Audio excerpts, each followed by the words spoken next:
My name is Olivia Carter. To understand why I chose to spend a night in a place that still seeps into the edges of my quietest moments, you have to understand the person I was 6 years ago.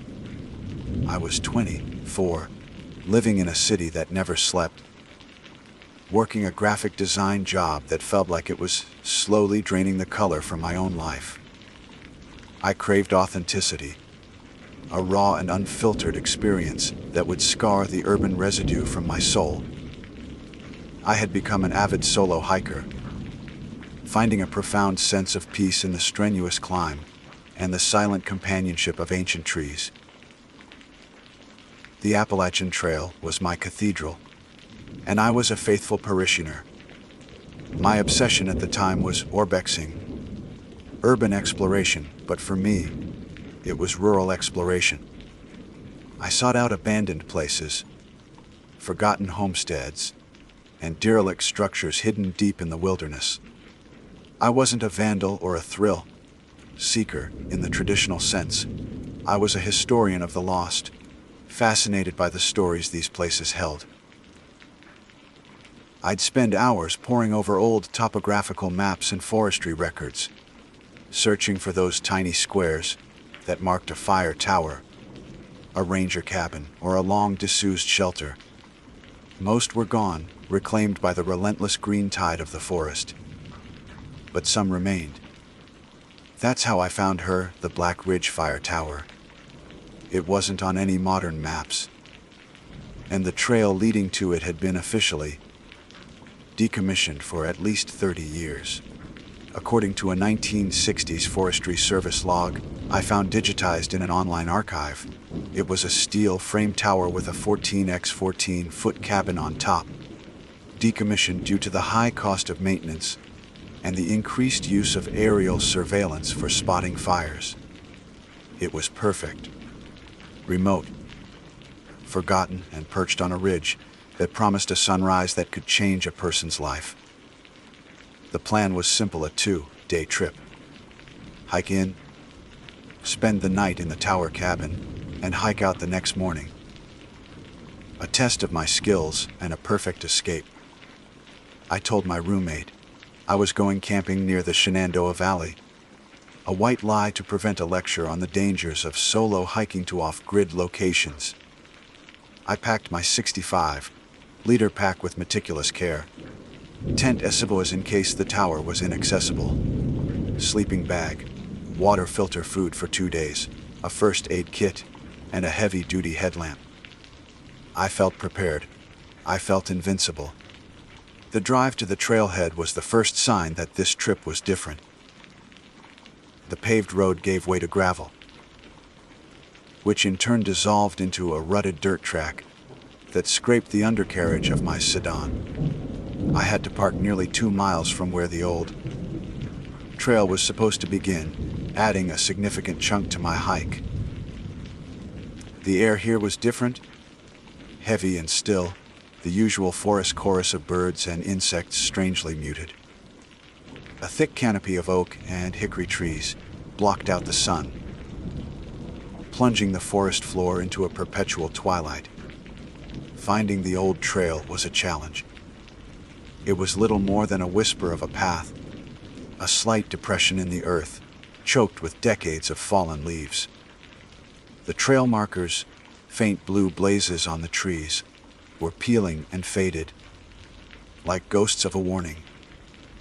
The climb was brutal, much steeper than the map had suggested.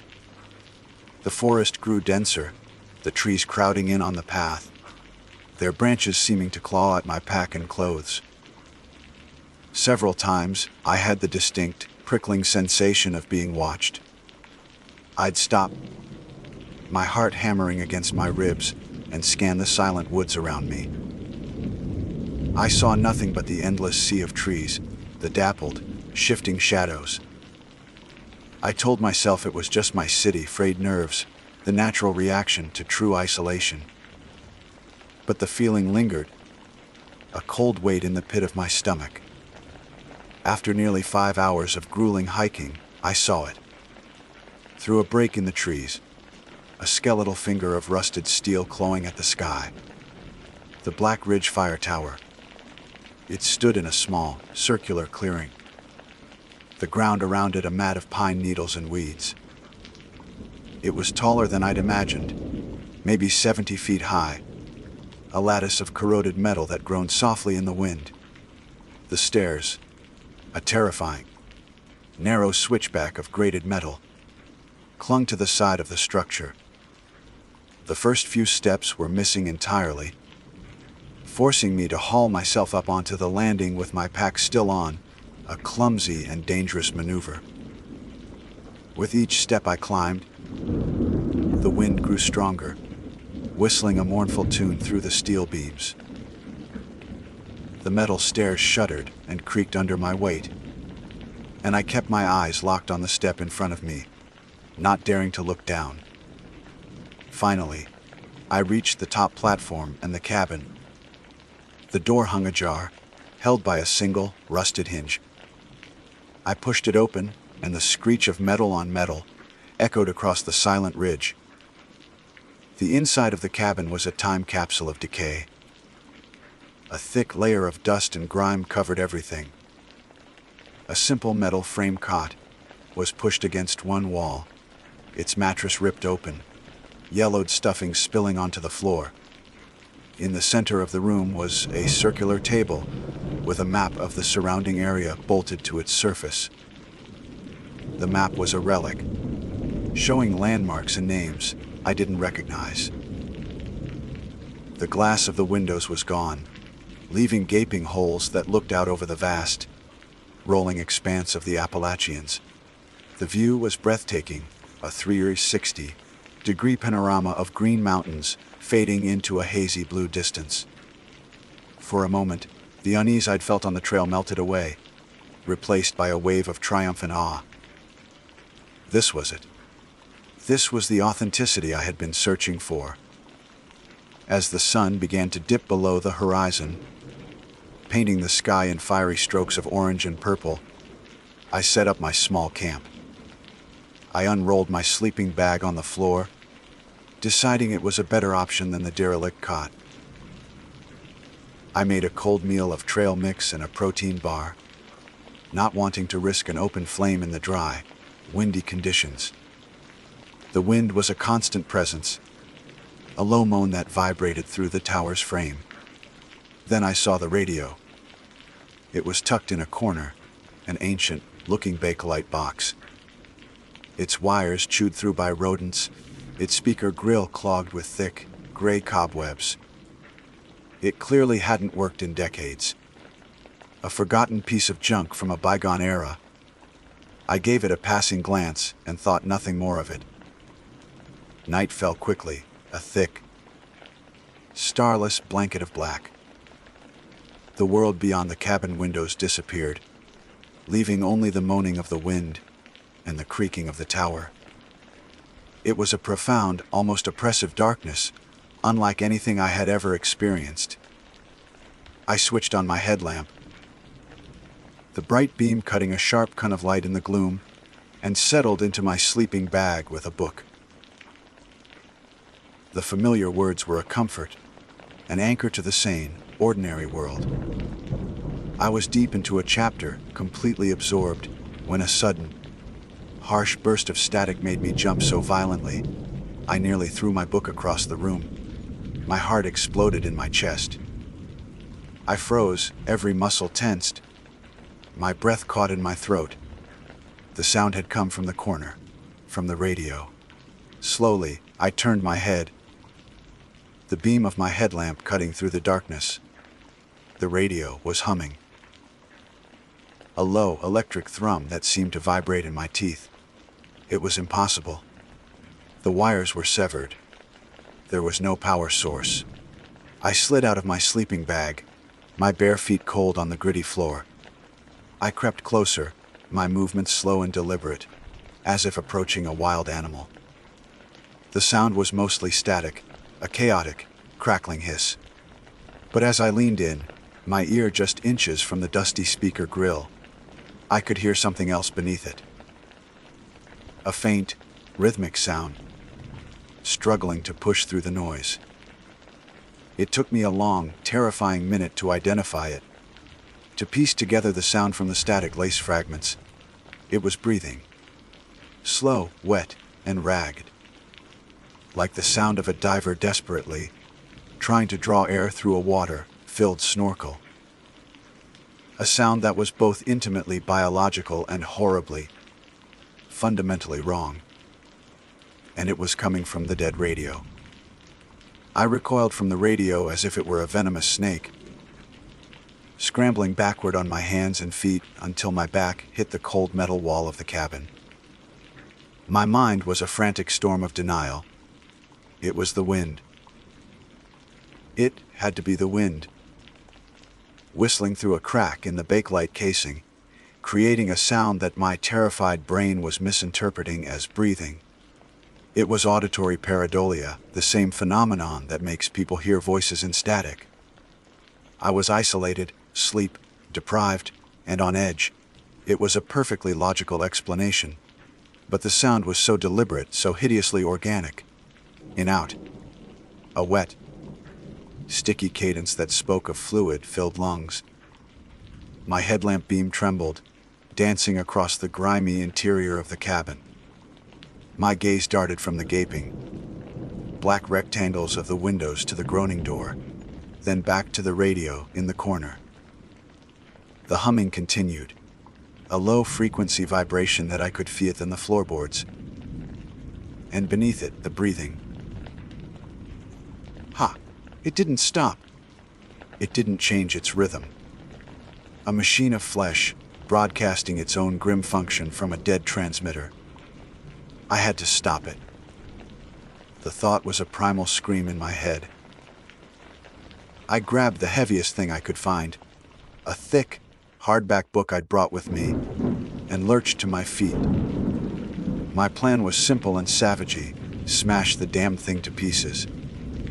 I took a step forward, raising the book over my shoulder, my knuckles white. Then a new sound cut through the static. A voice. It was little more than a whisper, distorted and guttural, as if being filtered through water and gravel. Get out. I froze, the book held aloft. It wasn't my imagination. It was a word, clear as a funeral bell amidst the chaos. The breathing sound hitched, then resumed its sickening rhythm. My own breath was trapped in my chest, a painful, burning pressure. The voice had been low, a man's voice, ragged with what sounded like desperation, or a warning. My survival instinct, which had been screaming at me to run since I first heard the static, was now at war with a paralyzing terror. Run where?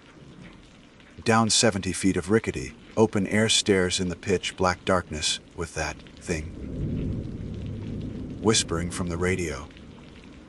The thought of being on those stairs, exposed and vulnerable, was somehow worse than being trapped in the cabin.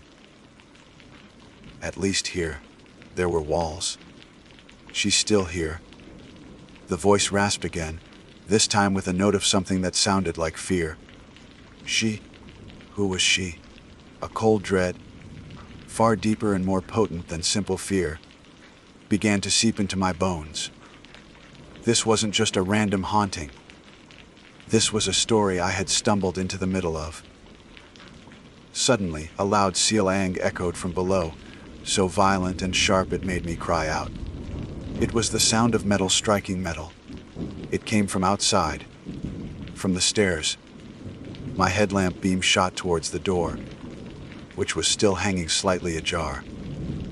I listened, my ears straining against the howl of the wind and the infernal breathing from the radio. Thump, clang, thump, clang. Someone or something was climbing the tower. The sound was heavy, unhurried. Not the careful, light-footed tread of a hiker. This was a ponderous, dragging weight. A dead weight. With each metallic report, the entire tower seemed to shudder. A low vibration traveling up the steel legs and into the floor of the cabin.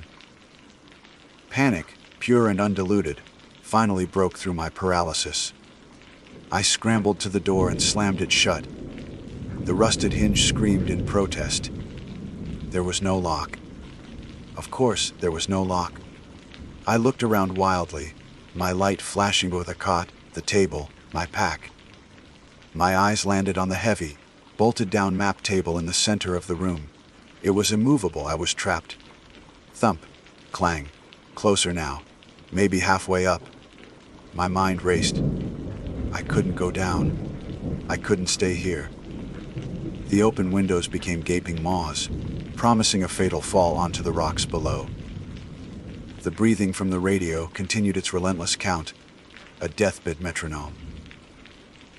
The whispering voice had fallen silent. My eyes fell upon the map table again.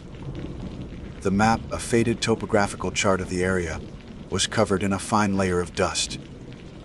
But now, in the stark, direct light of my headlamp, I saw something I'd missed before.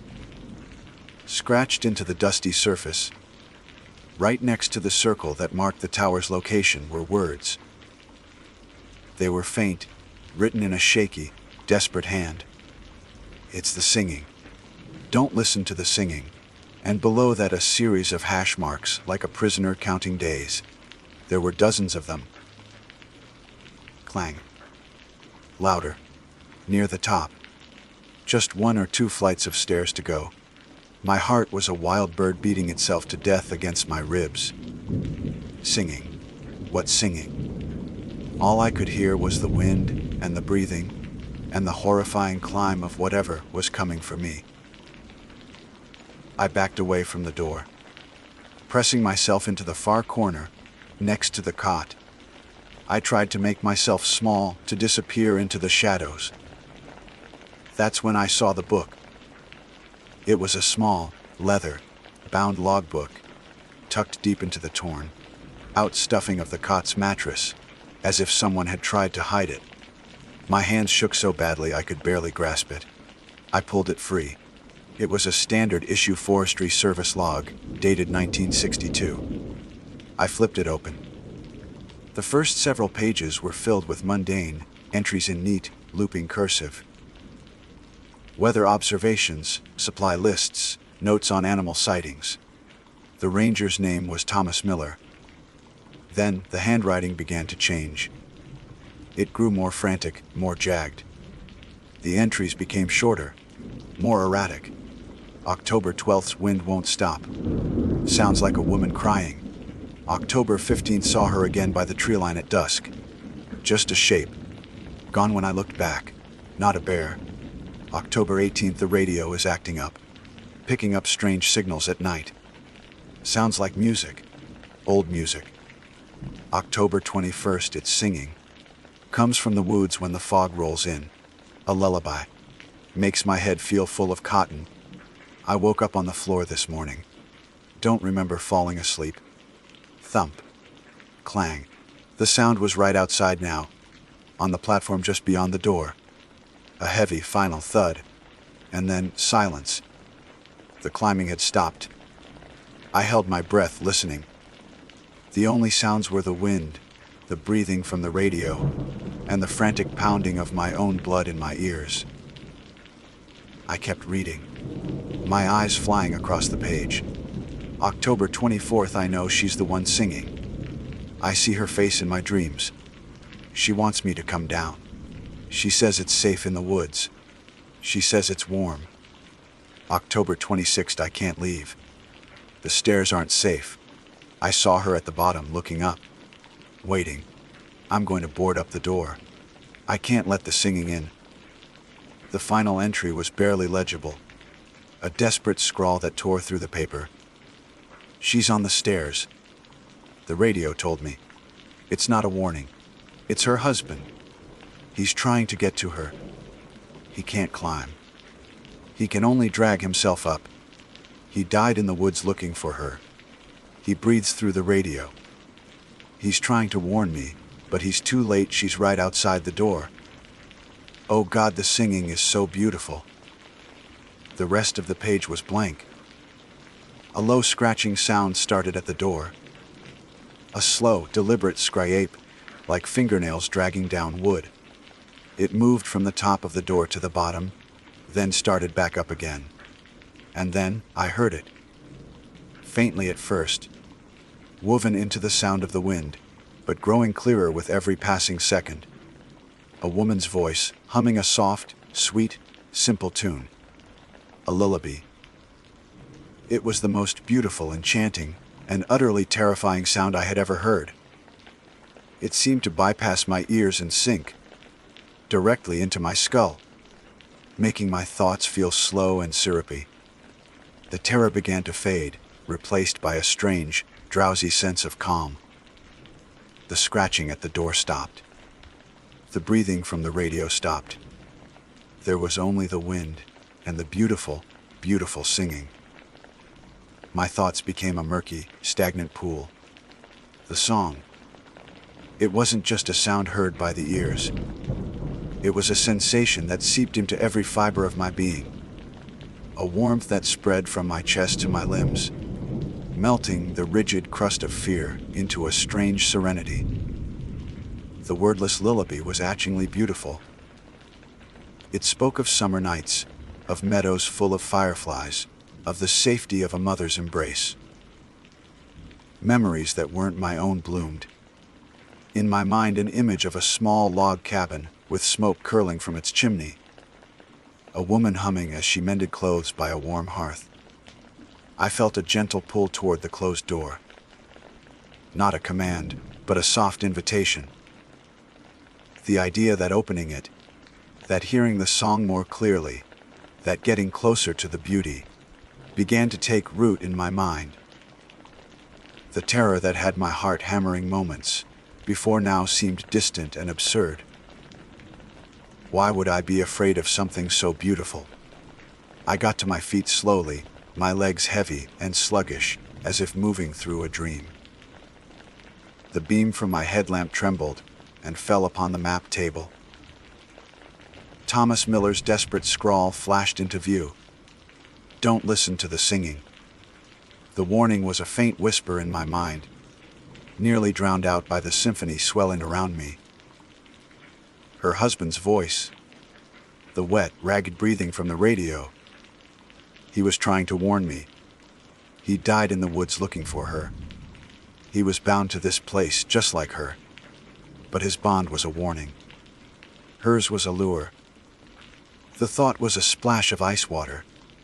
It was painful and shocking. I recoiled, stumbling back from the door as if it were red hot. I clapped my hands over my ears, but it was useless. The song wasn't coming from outside anymore. It was inside my head. I bit my lower lip hard, tasting the coppery tang of blood. The sharp sting of pain was a momentary anchor to reality. I had to break the spell. I needed another sound. Something louder, uglier, to shatter the beautiful trance. I lunged for the corner, rummaging frantically through my belongings. My hands were shaking too badly to get a grip on anything. But finally, my fingers brushed against the cool plastic of the emergency whistle clipped to a shoulder strap. I tore it free and brought it to my trembling lips. I took a huge, ragged breath and blew with all the force in my lungs.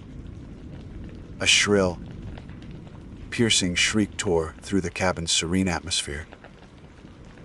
It was the sound of modern panic and violence, the antithesis of the ancient, alluring song. The instant the whistle sounded, the singing stopped abruptly, as if a wire had been cut. The silence that followed was deafening, heavy and charged with malevolence. And then a scream erupted from outside the door.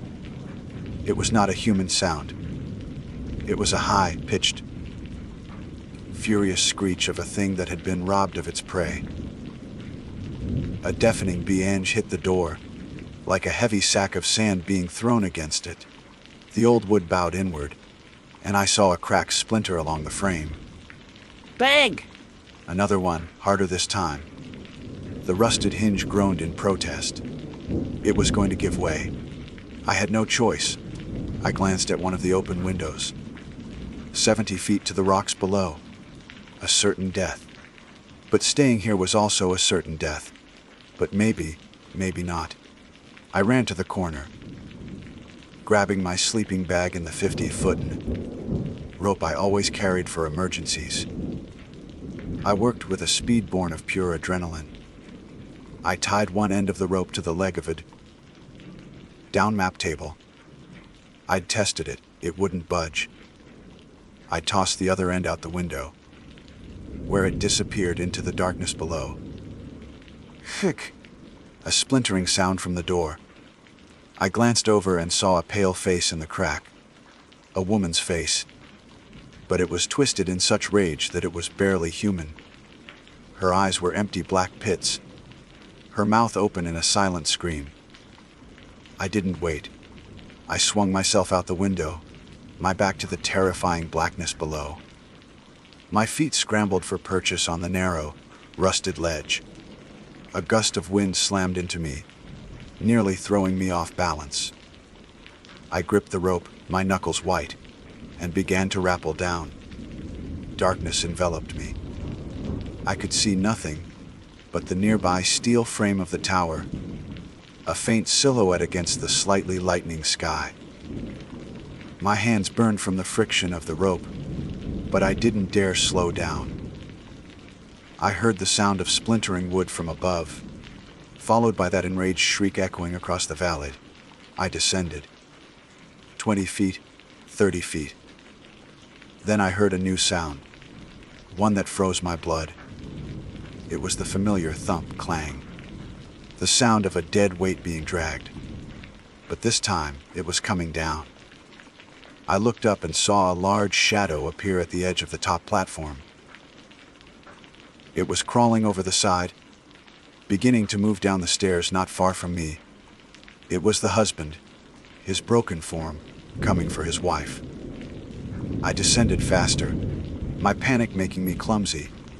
The rope tore at my palms, drawing blood, but I didn't care.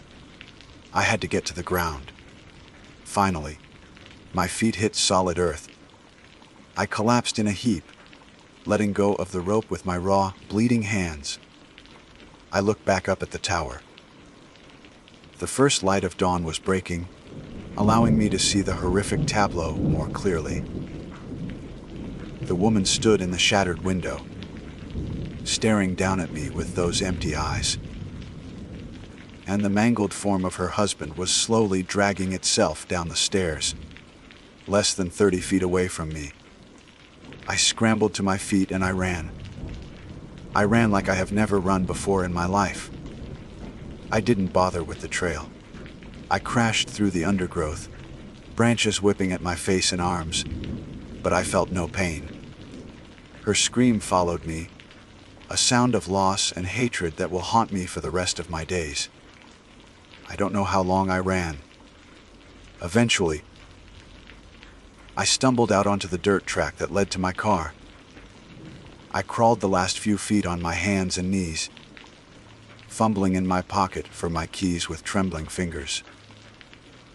I got the engine started and slammed the accelerator to the floor, tires spitting gravel as I fled that cursed place.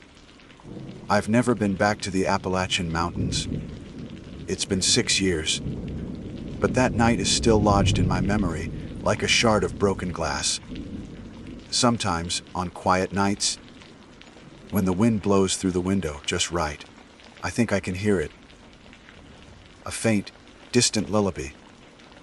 And I know she's still there, in that tower, singing in the dark, waiting for the next traveler, lost and lonely enough to hear her call. My name is Jack, and I am not here by choice. That's not entirely true. I suppose every step that led me to this fluorescent lit box in the heart of the Wyoming wilderness was a choice. But they were the kind of choices you make when all the good ones have been taken off the table. Before this, my world was a different kind of quiet, a different kind of lonely. It was the sterile silence of a hospital room, punctuated by the rhythmic, indifferent beep of a machine that was supposed to be measuring life, but felt more like it was counting down to the end of it. For 2 years, I lived in that world alongside my wife, Sarah.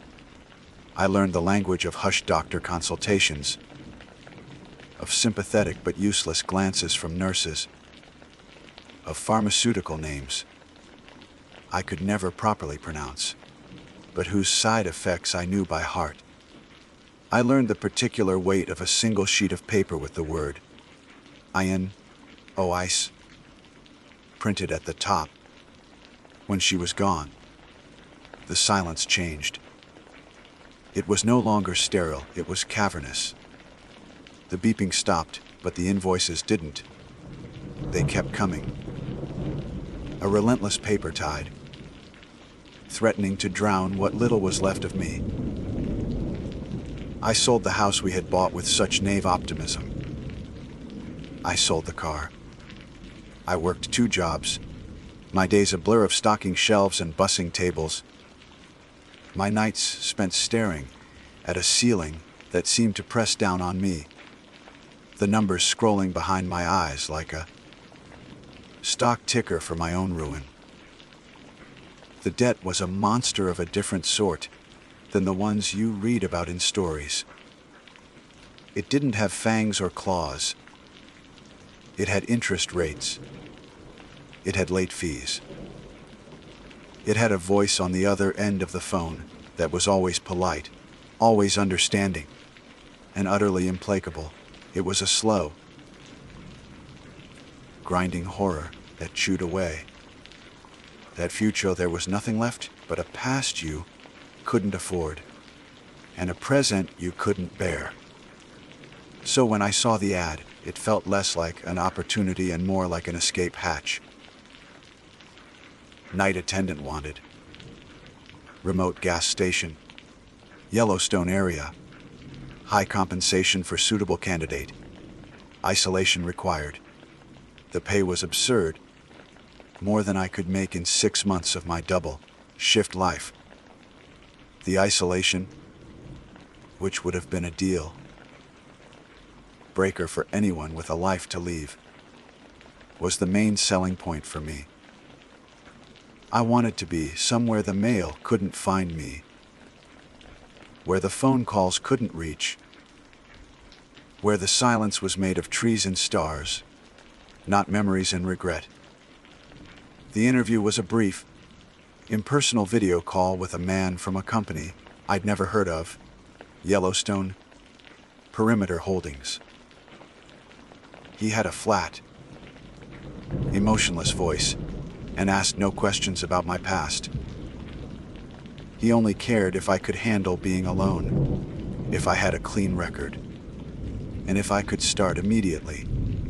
He gave me a sanitized brochure version of the park's history. All majestic geysers and noble bison, never once touching on the deeper, stranger history that seemed to hum just beneath the surface of the land. I said yes to everything. What else could I do? It was this or let the monster win. The gas station is an island, a tiny, rectangular raft of artificial light, adrift in an ocean of primeval darkness. They call it Grant Station, though it's miles from Grant Village, set on a lonely stretch of road that connects 2 of the park's less traveled arteries. During the day, I'm told, it sees a trickle of tourists and the occasional park ranger. But at night, the world shrinks to the 20-yard halo cast by the buzzing fluorescent lights overhead. Beyond that halo, there is nothing but the impenetrable black wall of the lodgepole pines and a sky so choked with stars, it feels ancient and heavy, like it might collapse. The air itself is different here. It's thin and sharp and carries a complex perfume of pine, damp earth, and something else, a faint, almost imperceptible tang of sulfur. a constant reminder that the ground beneath my feet is not solid, settled earth. It is a thin crust over a boiling, violent heart.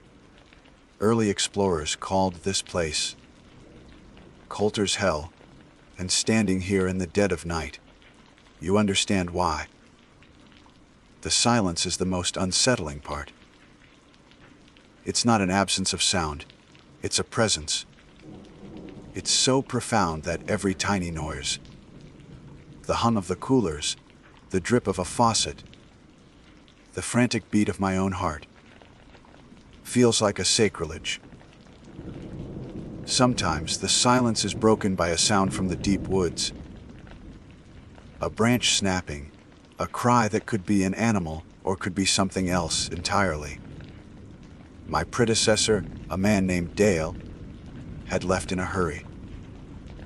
His few belongings were gone, but he'd left the place clean, stocked, and orderly. For the first few hours of my first shift, I busied myself with the mundane, checking inventory, wiping down counters, learning the temperamental old cash register. It was a relief to have simple, physical tasks to ground me.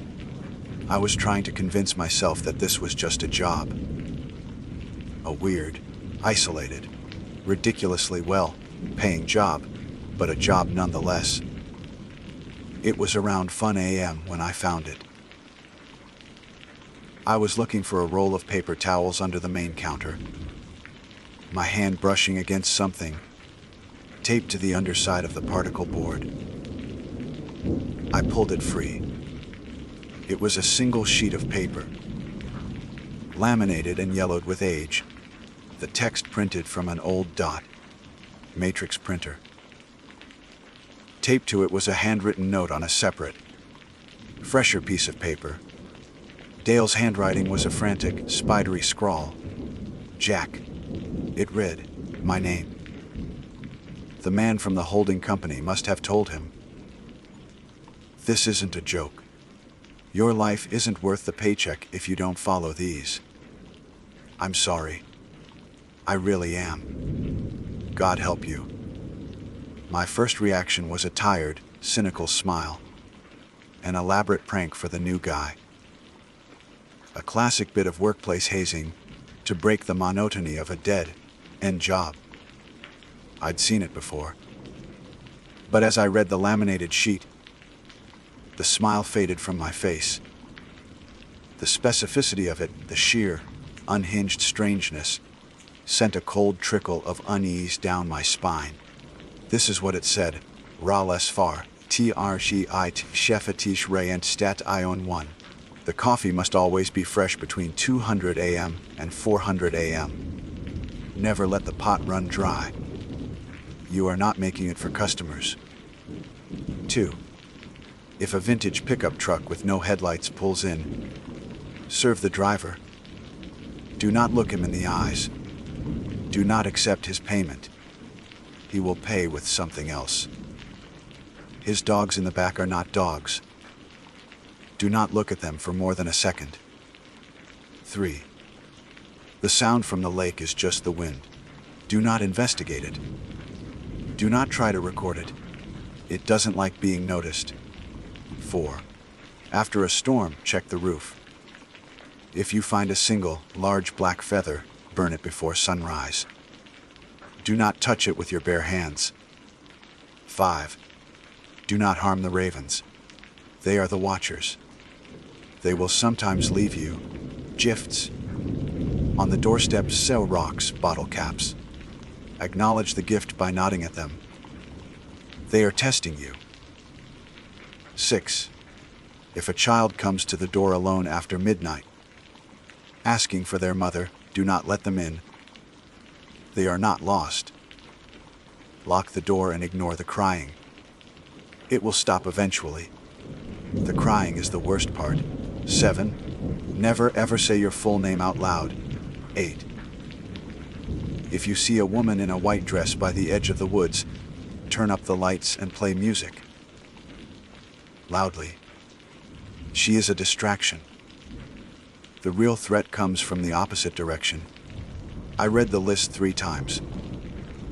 My pragmatic, grief-hardened mind tried to deconstruct it, to find the logic of the prank. The coffee rule was simple enough. A way to make the new guy waste time and supplies. The truck, the feather, the woman in white. All classic ghost story tropes, probably borrowed from local legends. The rule about the ravens was just bizarre. The one about the child was genuinely creepy, designed to prey on basic human empathy. And the one about my name, that was pure superstition. I should have laughed. I should have crumpled it up and thrown it in the trash. But I didn't. I stood there in the humming silence of the gas station, a tiny island of light, in an endless sea of darkness, and I felt a fear that was colder and deeper than anything I had ever known. It was the fear of the unknown, the fear that the rational, explainable world I had always clung to was just a thin veneer over something else entirely. I looked at the fresh pot of coffee I had made an hour ago, now half empty. It was 1:15 a.m. With a sigh that sounded unnaturally loud in the quiet room, I dumped out the old coffee, rinsed the pot, and started brewing a new one. Just in case, it was probably a joke, a stupid, elaborate prank. But as I stood there, watching the dark liquid drip into the clean glass pot, I couldn't shake the feeling that my life, the one I had fought so hard to escape, had just been traded for another kind of prison. And this one had rules I didn't understand, and consequences I couldn't possibly imagine. The modern world, with its sterile hospitals and calculated debts, felt a million miles away. It felt like an intrusion here, a wound on this ancient land. And I was beginning to suspect that the things listed on that paper were not monsters. They were the immune response. The first pot of coffee, brewed according to the rule, sat on the burner, its dark surface reflecting the sterile lights above. The rich, bitter smell filled the small space. A scent that should have been comforting but now felt like an offering to something unseen. The hours between 200 a.m. and 400 a.m. crawled by with agonizing slowness. Every creak of the building, every gust of wind that rattled the large plate glass window sent a jolt through my system. I sat on the stool behind the counter. The laminated list of rules laid out before me like a holy text, my eyes scanning the words until they blurred together. My mind, desperate for a foothold in logic, kept trying to pick it apart. It was a prank. It had to be. Dale, the guy before me, probably sat in this very spot, bored out of his skull, and cooked up the most ridiculous list he could imagine to spook the new hire. The part about the ravens. Classic folklore stuff. The woman in white. A ghost story trope as old as time. The child, a cruel psychological jab. But Dale's handwritten note felt different. The desperation in the scrawled words, "God help you," felt chillingly authentic. The station had an old desktop computer in the back office with a dial-up connection that was only slightly faster than a glacier. During the dead hours of the night, I found myself typing Yellowstone strange events and Grant Village legends into the search bar, waiting minutes for each page to load. The results were a mix of tourist, ghost stories, mostly debunked tales of headless, brides at the Old Faithful Inn, and articles about the park's bizarre geology. I read about lake music, a mysterious humming sound, reported over Yellowstone Lake for over a century, a phenomenon that scientists still couldn't explain. I read about early explorers, accounts of the land, how they called it Coulter's Hell, a place of boiling rivers and sulfurous pits. I even found obscure references to Native American beliefs, not the sanitized versions from the park brochures, but older, darker ones. One account from an 1880s explorer mentioned a legend that the tribes kept the location of the geyser basins secret from white men, lest he should enter that region and form a league with the devils, and by their aid come forth and destroy all Indians. The words sent a shiver through me. It felt less like history and more like a warning. The 4:00 a.m. deadline passed without incident. No headlight, less trucks, no spectral women. Just the oppressive silence and the untouched pot of coffee. As the first hint of gray light began to soften the hard edge of the night, a profound exhaustion washed over me. I had survived my first night. I locked the doors, turned off the main lights, and stumbled to the small, attached apartment that came with the job. It was little more than a cot, a hot plate, and a bathroom, but it was a place to close my eyes. Sleep, however, was a shallow, restless thing, filled with dreams of crying children I couldn't reach and dark birds watching me from the branches of skeletal trees. I was woken in the late afternoon by a sharp tapping sound, not on the door of my apartment, but on the main store window. I pulled on my jeans and went out, my heart thudding. Standing on the concrete apron of the gas pumps were 3 of the largest ravens I had ever seen. They were enormous, glossy black creatures with eyes that seemed too intelligent, too aware. One of them hopped forward and tapped its thick beak against the glass again, a sharp, deliberate sound. My mind immediately went to the list. Rule 5. Do not harm the ravens. They are the watchers. They will sometimes leave you gifts. On the doorsteps, rocks, bottle caps. Acknowledge the gift by nodding at them. They are testing you. My eyes scanned the area in front of the door. There, placed neatly on the doormat, was a small, flat, gray stone worn smooth by water. It looked utterly ordinary, yet its placement was anything but. It was a gift. I felt a wave of absurdity wash over me. I was seriously contemplating nodding to a bunch of birds because of a crazy list I found under a counter.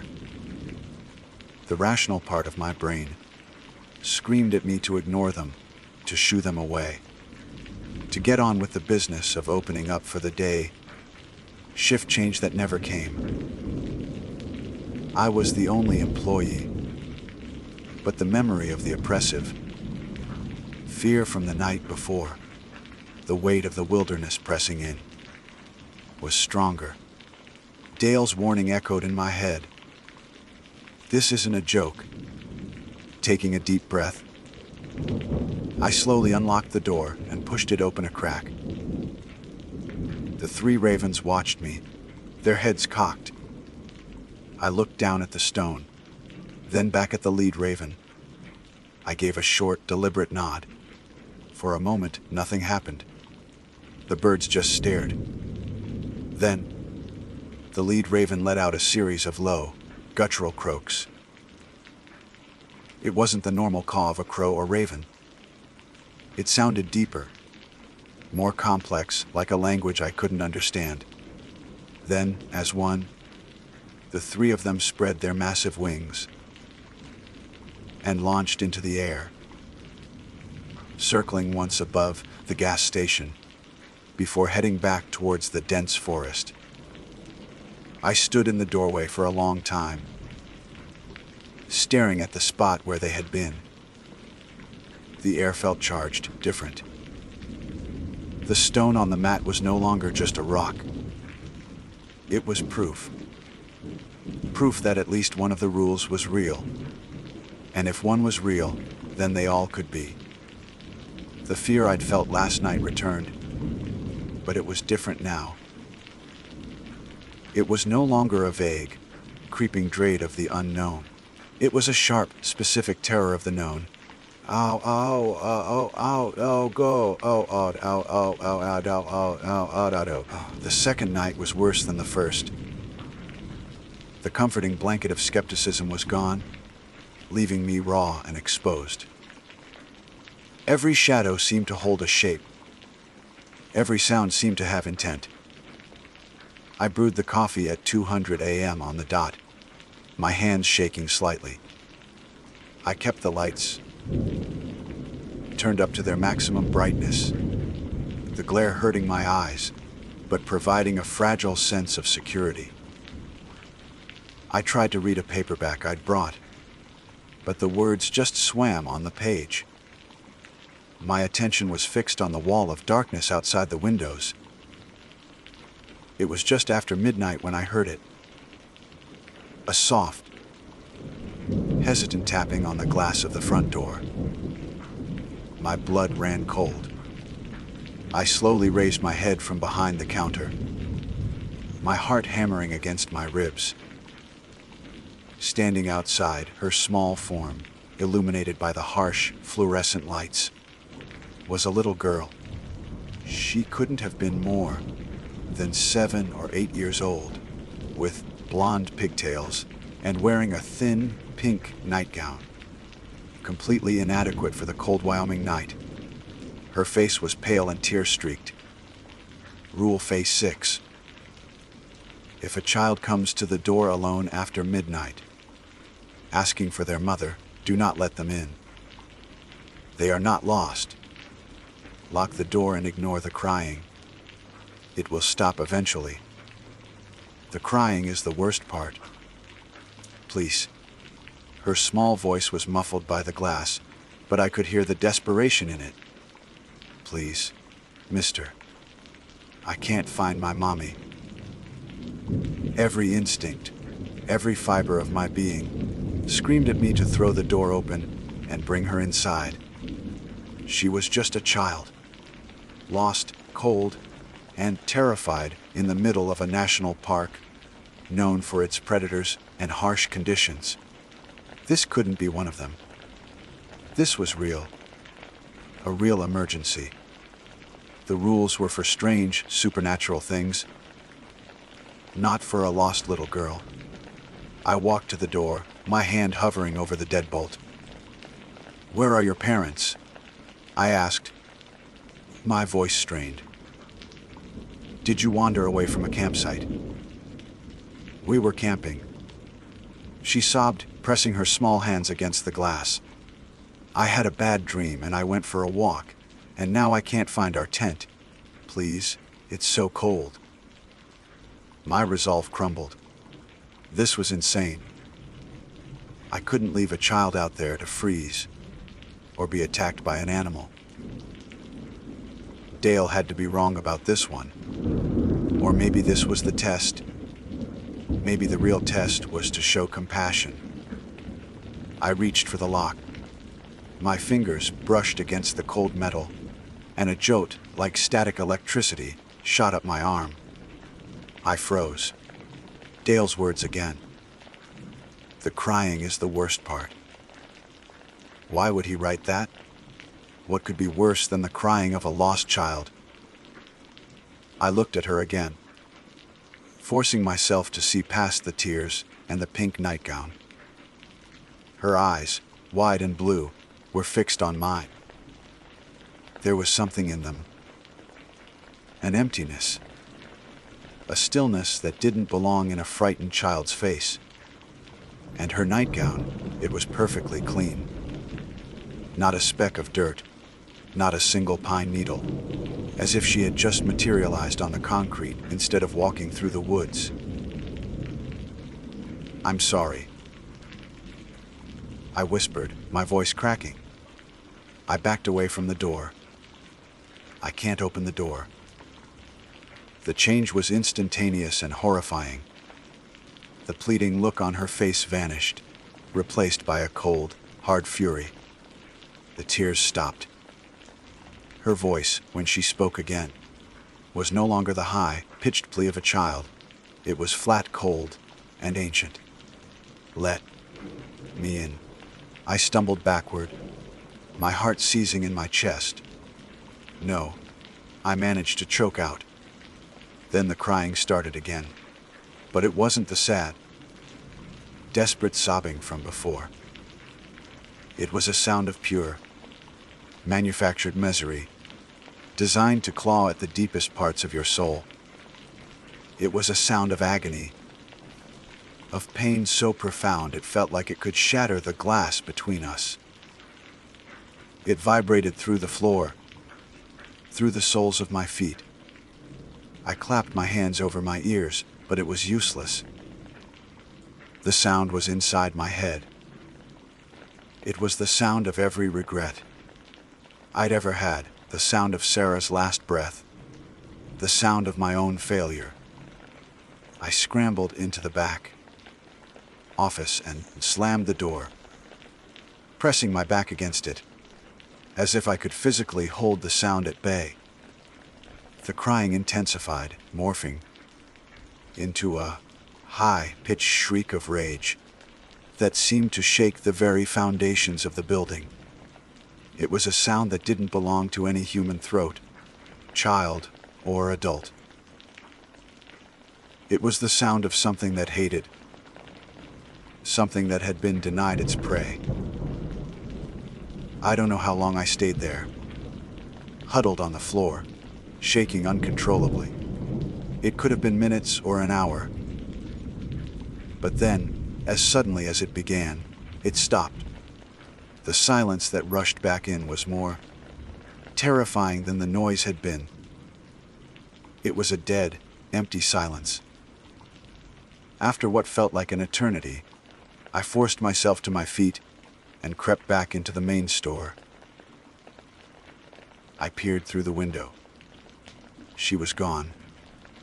There was no sign of her. No footprints on the damp concrete, nothing. It was as if she had never been there at all.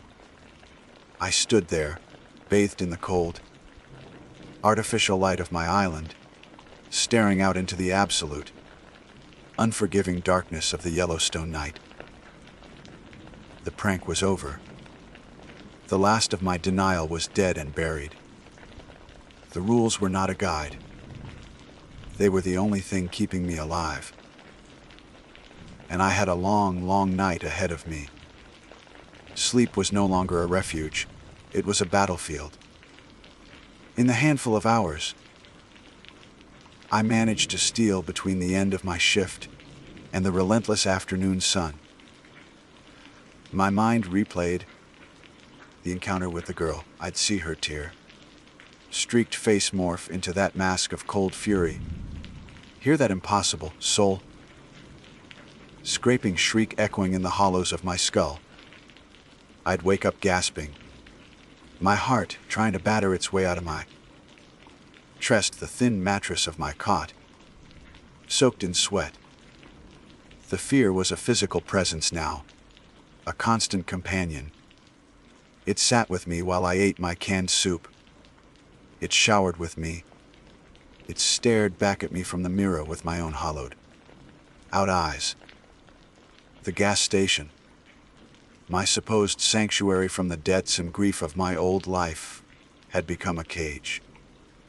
A brightly lit, well-stocked cage surrounded by a darkness that was patient, hungry, and ancient. The list of rules was no longer a curiosity or a prank. It was my scripture. I read it a dozen times a day.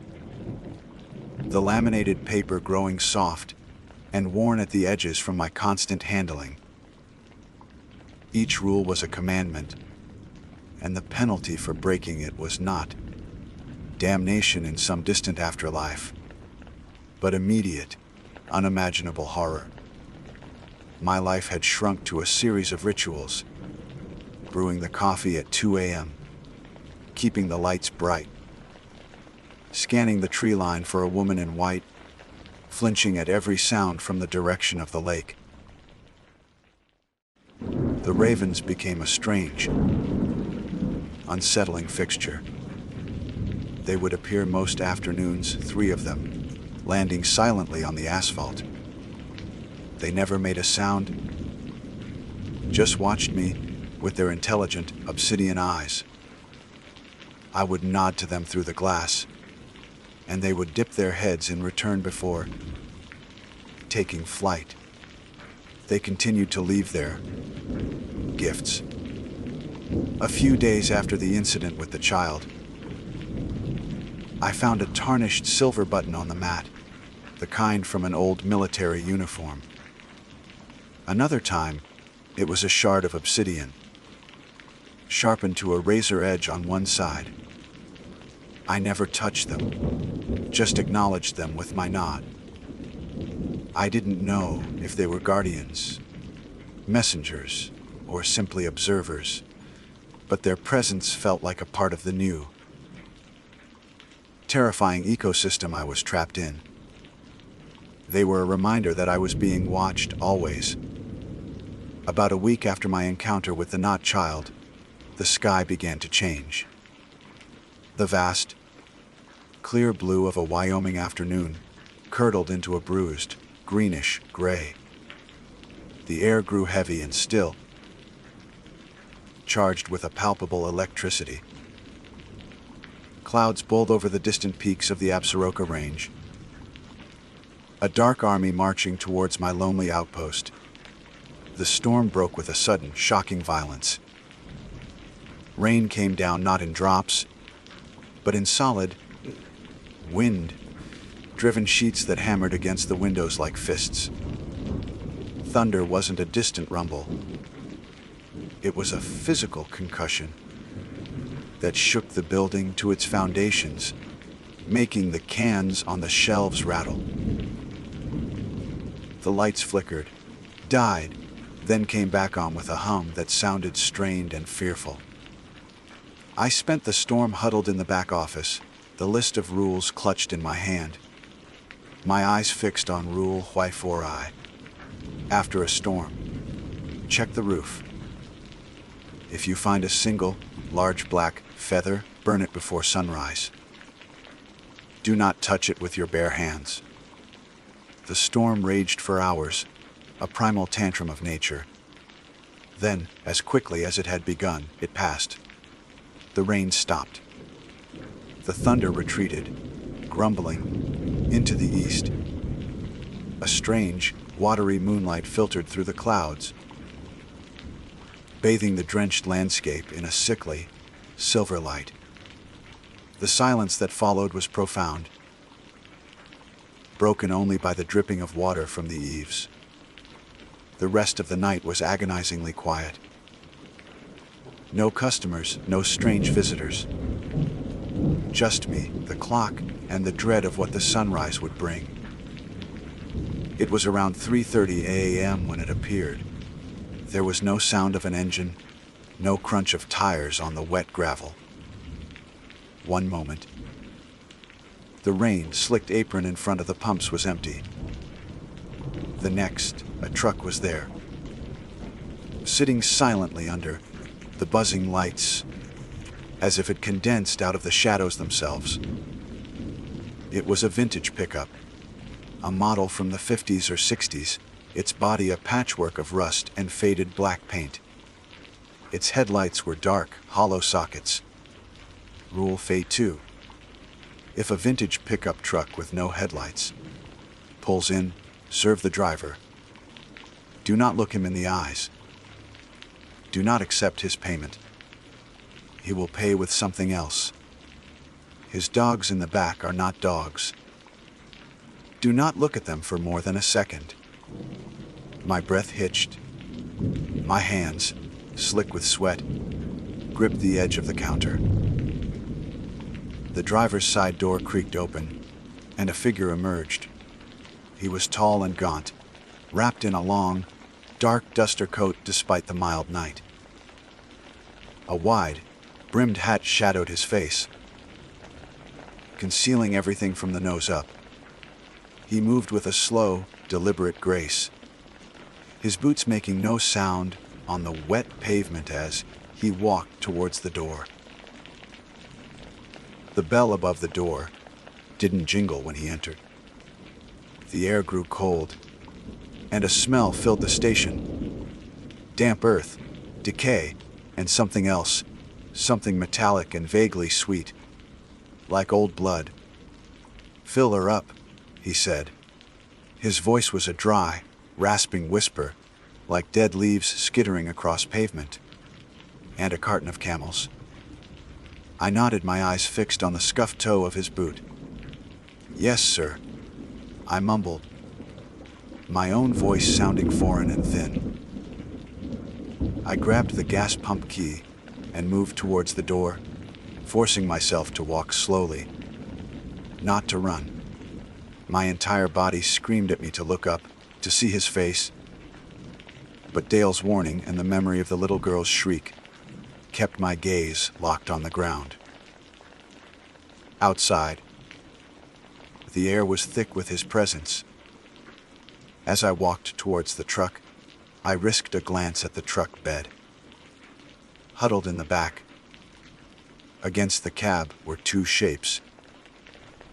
In the gloom, they looked like large, emaciated dogs. But then one of them lifted its head, and the moonlight caught its eyes. They glowed with a faint, sickly yellow light. They weren't dogs.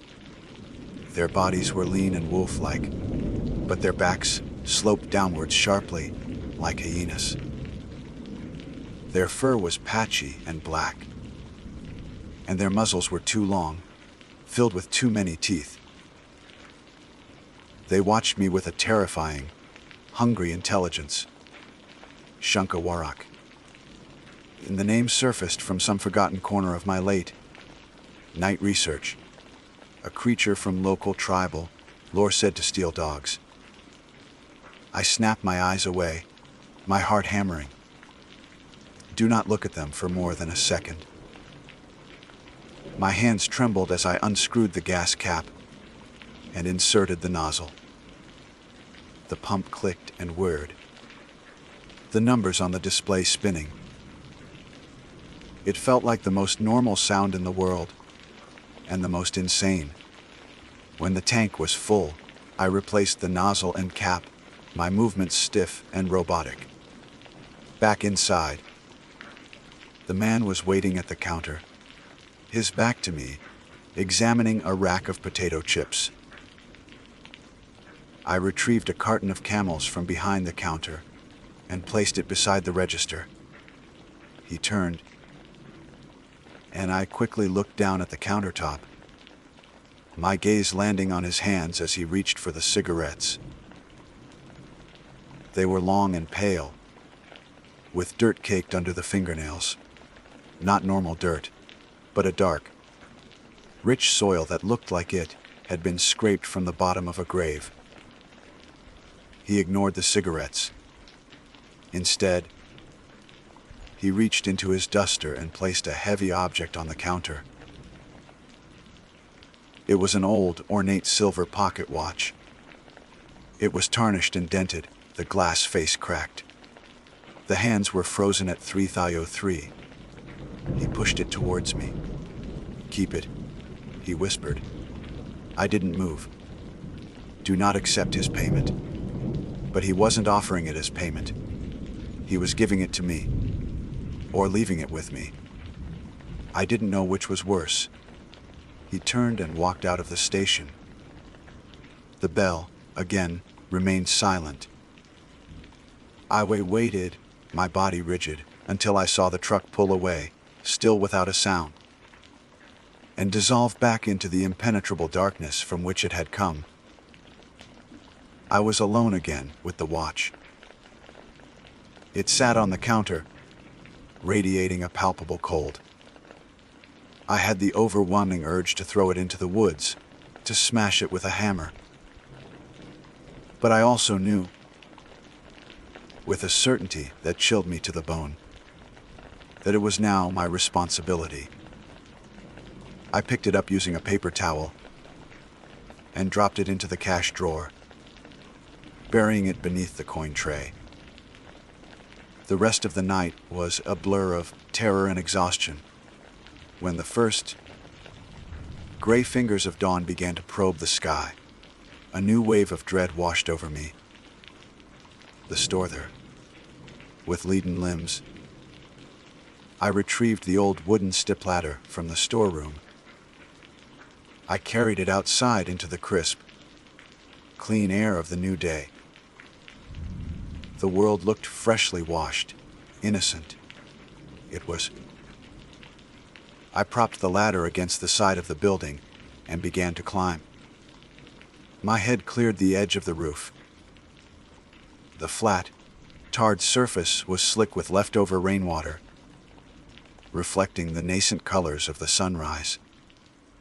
And there, in the exact center of the roof, lay a single feather. It was huge, the length of my forearm, and it was a black so deep and absolute it seemed to drink the light around it. It didn't reflect the dawn, it consumed it. It was utterly alien and utterly terrifying. I stared at it, my mind reeling. Another rule proven true. Another impossible task laid before me. I had to get it down. I had to burn it. And I had to do it before the sun, now a brilliant orange sliver on the horizon, rose any higher. The cage was real, and the rules were its bars. The sun was a merciless blade on the horizon, slicing away the protective shroud of night. I was perched precariously on the top rung of the stepladder, my body trembling, not from the morning chill, but from a fear so profound it had become a part of my physiology. On the roof, the black feather lay like a wound on the tarred surface. It was a physical piece of the impossible, a tangible link to the nightmare that now governed my life. Burn it before sunrise. Do not touch it with your bare hands. Panic, cold and sharp, lanced through me. The sun was already cresting the distant mountains. I scrambled down the ladder and burst into the station, my mind racing. I grabbed a pair of long, metal tongs from beside the hot dog roller and a box of matches. Back outside, I climbed the ladder again, my movements clumsy with haste. Leaning over the edge of the roof, I managed to snag the feather with the tongs. It was heavier than it looked, and the barbs felt strangely resistant, as if they were clinging to the roof. With a final, desperate tug, I pulled it free. I practically fell down the ladder and scurried to the gravel patch behind the station, far from the gas pumps. I dropped the feather onto the damp ground. It lay there, absorbing the nascent sunlight, a patch of absolute blackness in the growing dawn. My hands shook as I struck a match. The first one fizzled out. The second caught. I lowered the tiny flame to the feather. It didn't catch fire in the way a normal feather would. There was no gentle curl of smoke, no slow blackening. The moment the flame touched it, the feather erupted in a flash of brilliant, silent, green light. It was gone in an instant, leaving behind no ash, no scorch mark, only the faint, sickeningly sweet smell of ozone and something else, something like burnt sugar and decay. I stood there, panting in the quiet morning, the tongs still clutched in my white, knuckled grip. Another rule followed. Another trial survived. But it wasn't a victory. Each survived encounter felt like I was just sinking deeper into the mire, the rules wrapping around me like chains, dragging me down into this place. The days that followed blurred into a monotonous cycle of dread and exhaustion. The mundane world ceased to exist for me. My past life, the grief for Sarah, the crushing weight of the debt. It all seemed like a story that had happened to someone else. In another lifetime, my reality had shrunk size of this gas station, this island of light, and the list of rules that were its constitution. The pocket watch the driver had left sat cold and silent in the cash drawer, a constant, heavy reminder of my transaction with the night. I never looked at it, but I could feel its presence, a small, dense knot of wrongness in the heart of my prison. The ravens continued their silent vigil, their gifts becoming more and more unsettling. One day it was a single, child-sized leather shoe, ancient and stiff. Another, it was a lock of blonde hair tied with a faded pink ribbon. I nodded my acknowledgement each time, my stomach churning. They were not testing me anymore. They were cataloging the station's victims.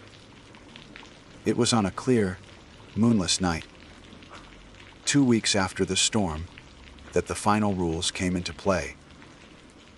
The silence was particularly heavy, the kind that presses in on your eardrums. The sky was a black velvet canvas, choked with a terrifying number of stars. I was wiping down the counter, for the 10th time the simple, repetitive motion of frail defense against the mounting anxiety, when I saw her. Rule Fate 8. If you see a woman in a white dress by the edge of the woods, turn up the lights and play music loudly. She is a distraction. The real threat comes from the opposite direction. She was standing just at the tree line, where the harsh fluorescent light gave way to absolute darkness. A tall, slender figure in a simple, flowing white dress. Her long, dark hair obscured her face. She was perfectly still, a pale statue in the gloom. My heart stopped. It looked like Sarah. From this distance, the build, the hair, the way she held her head. It was an agonizingly perfect echo of my wife. Grief, sharp and sudden, pierced through the layers of fear. A desperate, insane hope flared in my chest. Was this it? Was this some kind of reward? A spirit, a memory, a chance to see her one last time. I took a step towards the door, my hand outstretched, her name a strangled whisper on my lips. Then the rule slammed back into my mind. She is a distraction. With a sob of effort, I tore my eyes away from her. I lunged for the main breaker panel behind the counter, flipping every switch I could find.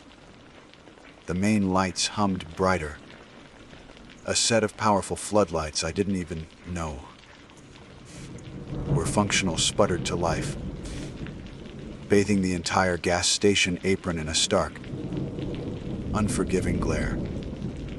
Then I scrambled for the old boombox Dale had left on a shelf. I jammed in a dusty cassette tape, A-Seater DC, and cranked the volume to maximum. The opening chords of Hell's Bells shattered the sacred silence of the wilderness. The music was a violent, profane intrusion, an act of sonic warfare against the night. I risked a glance back at the woods. The woman was still there, but she seemed diminished by the light and noise, her form wavering like a heat haze. The real threat comes from the opposite direction. My blood ran cold. The opposite direction. I spun around, my back to the windows, my eyes scanning the interior of the station. The music was a deafening wall of sound, but beneath it, I heard a new noise. Tick. Tock. Tock. It was coming from the cash drawer. With trembling hands, I pulled the drawer open. The silver pocket watch was no longer silent. It was ticking, the sound crisp and loud in the small space. The hands, once frozen at 3003, were now moving. I stared, mesmerized, as the second hand swept around the cracked face. It wasn't just telling time. It felt like it was counting down to something. The bell above the door didn't jingle. I didn't even notice him until he spoke. His voice cutting through the roar of the music, as if it wasn't there at all.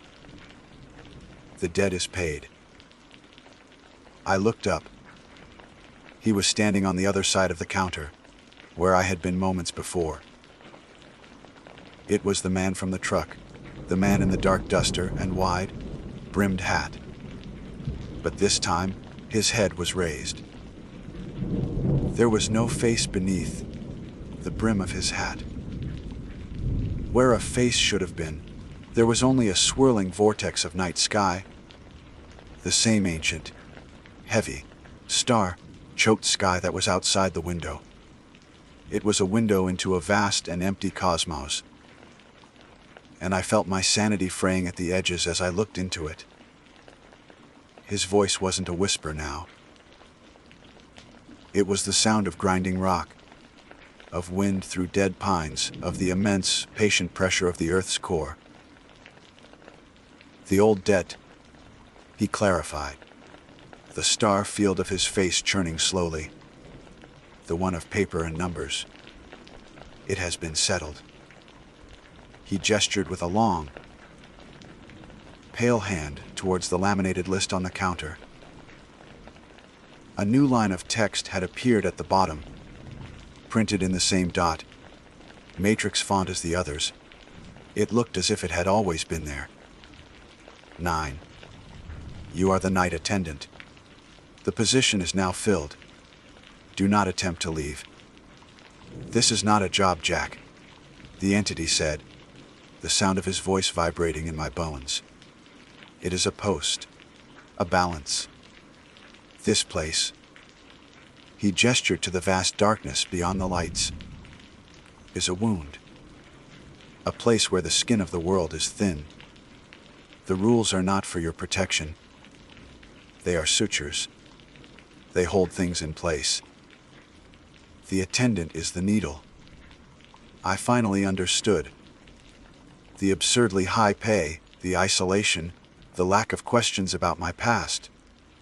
I wasn't hired. I was chosen. My grief and desperation had made me the perfect candidate. Someone with nothing to lose. Someone already haunted. Someone who would cling to any set of rules to survive. Dale hadn't just left. He had found a replacement. Me, and the pocket watch wasn't payment. It was the contract. My acceptance of it had sealed my fate. What are you? I stammered, my voice barely audible, over Angus Young's guitar solo. The star face seemed to draw my gaze deeper into its cold, infinite void. I am the one who collects. There are many kinds of debt. You have simply traded one for another. He turned and walked towards the door. The music faltered and died as he passed the boombox. The lights flickered and dimmed back to their normal, humming glow. The bell remained silent as he passed through the closed door and vanished. I was alone. The silence that rushed back in was no longer empty. It was full of my future. An endless succession of nights, brewing coffee for things that weren't customers, ignoring the cries of children that weren't children, burning the feathers of things that shouldn't fly, and serving drivers with stars for faces. I walked to the window. The woman in white was gone. The forest was just a wall of black trees again. I looked down at my hands. They were steady. The fear was still there, a cold, hard stone in my gut, but the panic was gone. In its place was a strange, hollow resignation. This was my life now. A life of ritual and vigilance, a warden in a prison of ancient horrors. I walked behind the counter, picked up the laminated list, and read the 9th rule again. You are the night attendant. I folded the paper and tucked it into my shirt pocket. I dumped out the pot of coffee. It was almost 200 a.m. and started brewing a fresh one. The rich, bitter smell filled the small, quiet space. It was the smell of my new, eternal life. The monster of my debt was gone, slain by something far older and far more terrible. And I, Jack, was its payment. The road had dissolved from pavement to gravel an hour ago, and now the gravel was surrendering to little more than a pair of muddy ruts carved into the earth. Sam gripped the steering wheel of his oversized truck, a grin plastered on his face. He thrived on this stuff. For him, remote wasn't a location. It was a challenge, a conquest. See, what I tell you, the GPS is for tourists, he announced, tapping a triumphant finger on the dead screen of his phone. He preferred the worn, creased paper map spread across the dashboard, a relic he'd probably inherited from his father. It was a prop, another piece of his carefully constructed identity as the capable, rugged leader. In his mind, he wasn't just driving us to a campsite, he was leading an expedition. From the passenger seat, Chloe orchestrated the soundtrack, her phone plugged into the truck's speakers. She was the group's social conductor, perpetually gauging and adjusting the collective mood. Between songs, she'd angle her phone to capture a selfie, her expression shifting from a pout to a wide-eyed smile, ensuring her followers knew she was having a perfectly curated adventure.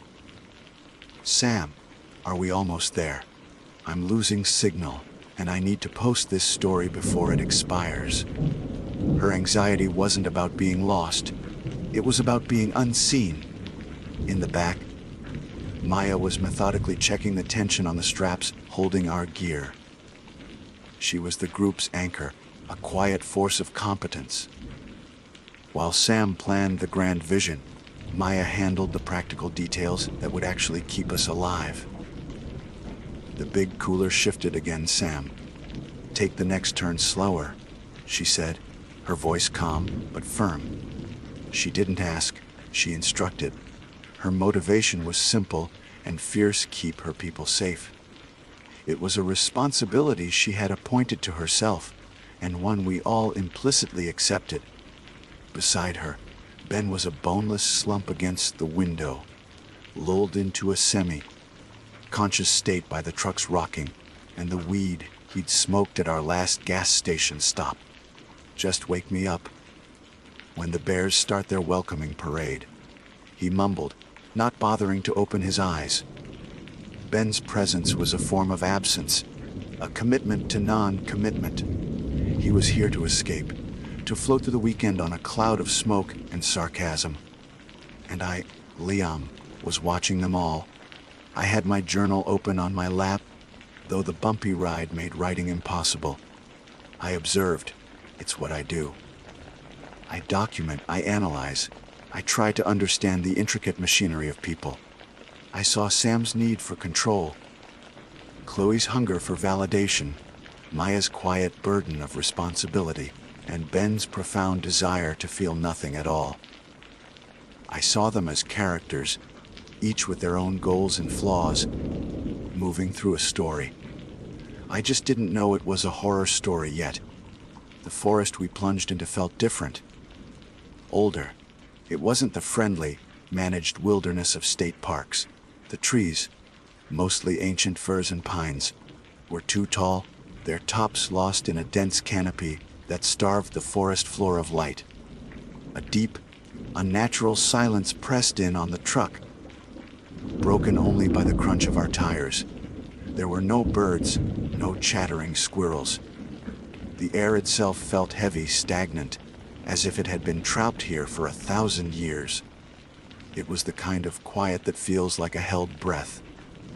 When we finally arrived at the spot Sam had chosen, a small, lopsided clearing by a sluggish, black water creek, the silence was even more profound.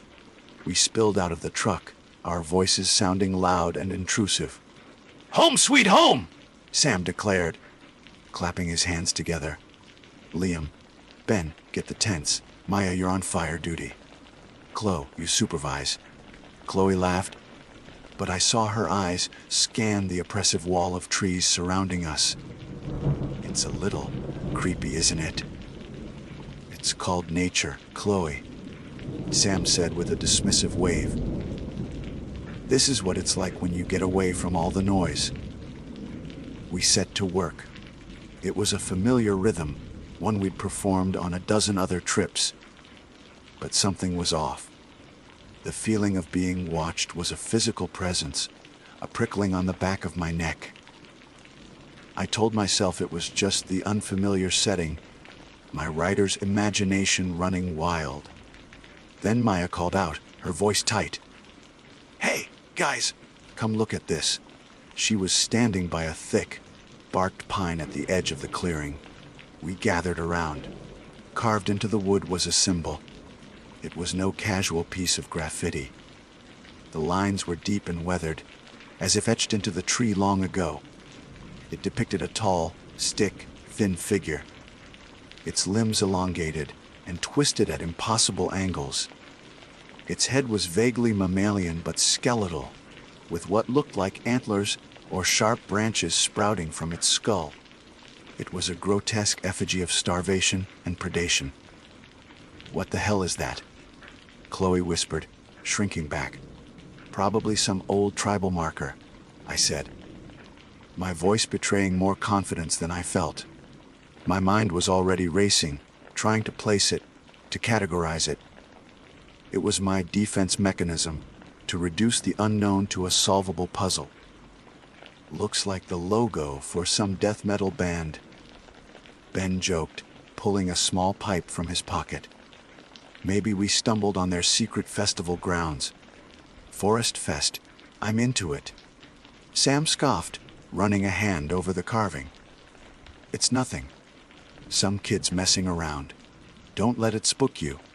He was already turning away, dismissing the anomaly, refusing to let this strange detail disrupt the narrative he had planned for the weekend.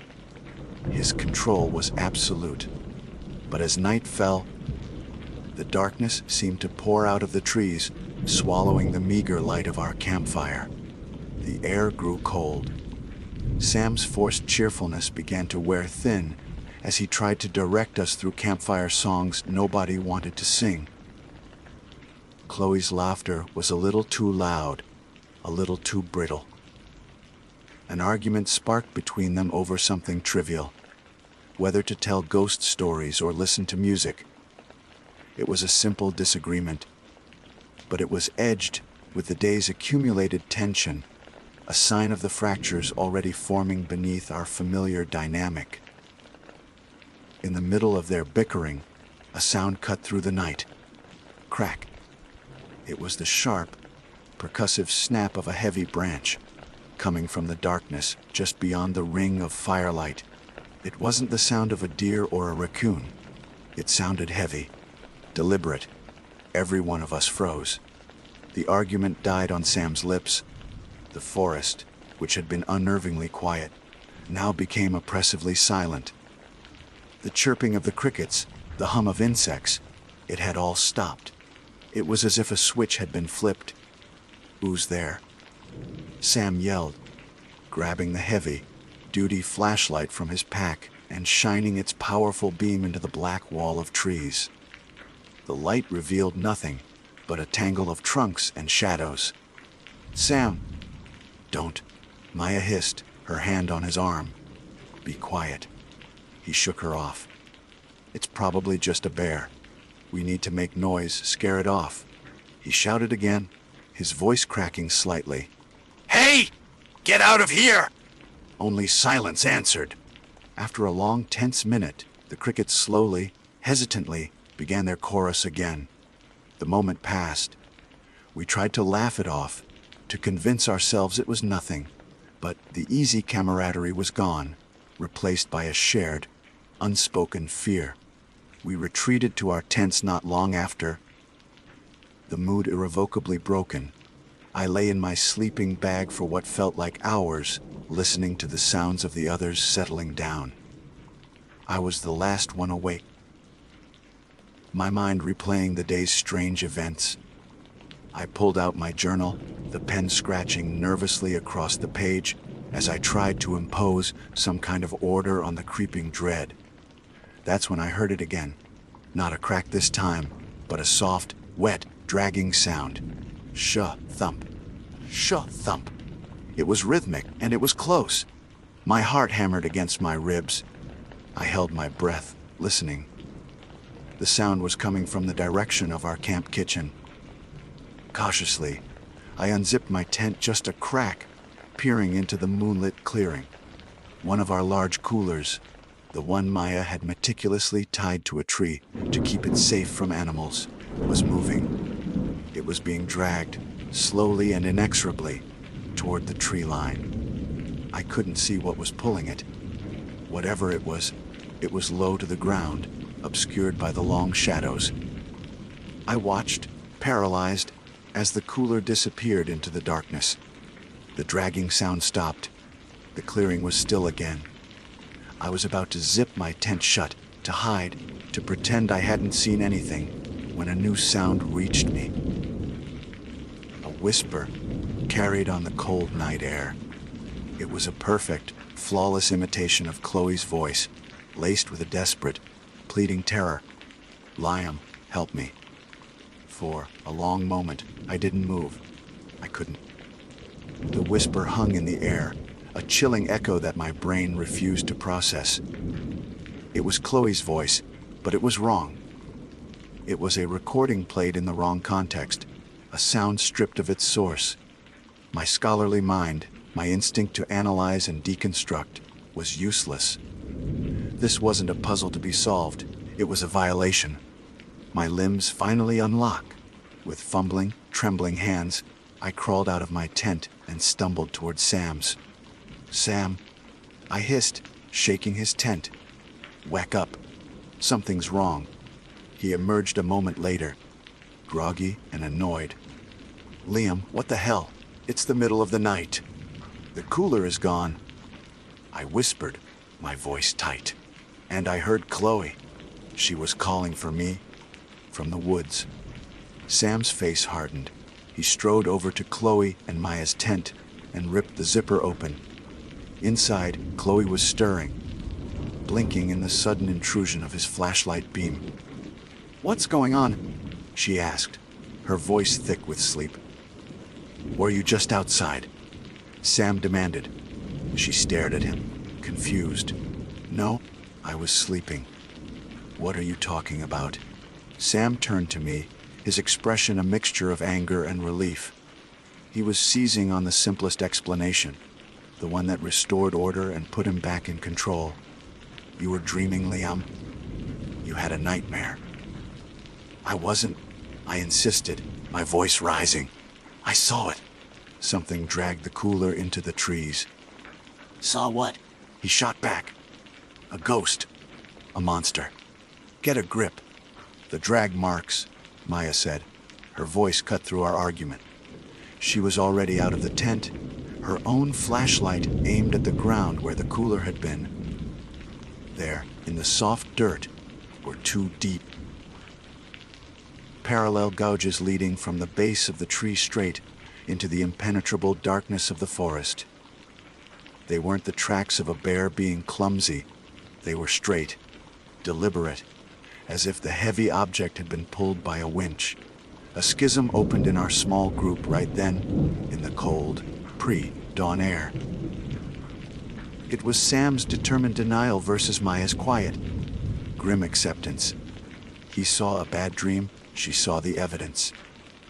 Chloe, caught in the middle, looked from the marks on the ground to Sam's face, seeking reassurance he could no longer convincingly provide. Ben, who had slept through the whole thing, just grunted and pulled his beanie down over his eyes. Sam was trying to fix the situation by erasing it, a classic over-functioning response to stress. I, on the other hand, felt myself shrinking, my mind paralyzed by the sheer impossibility of what I had witnessed. "We're leaving," Maya declared, her tone leaving no room for debate. That was one thing we could all agree on. The sun was just beginning to cast a weak, gray light through the canopy as we frantically began to break down the camp. We moved with a desperate, clumsy haste, stuffing sleeping bags into sacks and collapsing tents. The earlier argument about what had happened simmered beneath the surface, a toxic undercurrent to our panicked activity. Sam was barking orders, his voice too loud, a fragile attempt to reassert his shattered authority. It was in the midst of this chaos that Ben, true to form, detached himself. "I gotta take a leak," he announced to no one in particular, and wandered off toward a thicket of ferns about 50 feet from the clearing. No one tried to stop him. We were all too consumed by our own fear.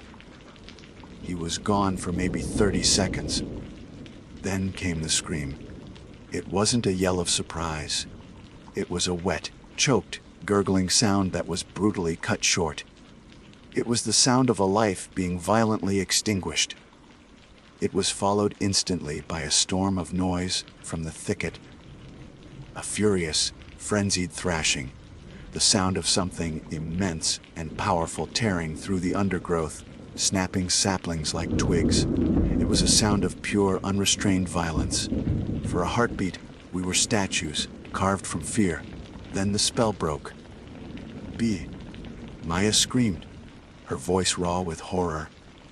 She was the first to move, her protector's instinct overriding everything else. She started to sprint toward the sound. Sam, his face a mask of waxy terror, reacted a split second later. He lunged, grabbing her arm in a desperate grip. No! It's too late! We have to run! His leadership, once a thing of confident command, was now just raw, animal panic. The alpha was gone, replaced by a terrified boy. Chloe let out a high, thin wail, her hands flying to her mouth as she stumbled backward, my own mind fractured. The analytical observer was gone, replaced by a storm of pure sensation. The scream, the sound, thrashing, "Run! Ben is gone! Run!" My narration, the internal monologue that had always provided a buffer between me and the world, dissolved into short, frantic bursts of terror. We ran. We abandoned everything. Tents, backpacks, food, all of it. We sprinted for the truck, for the promise of steel and glass, and an engine that could carry us away from this place. The forest itself seemed to conspire against us. Roots snaked out to trip us, low, hanging branches clawed at our faces, and the path we had driven in on seemed to twist and turn, deliberately confusing us. The oppressive silence was gone, replaced by the pounding of our own hearts and the gasping of our own breath. We burst out of the trees and into the clearing where we'd left the truck. For a second, a wave of pure, unadulterated relief washed over me. We had made it.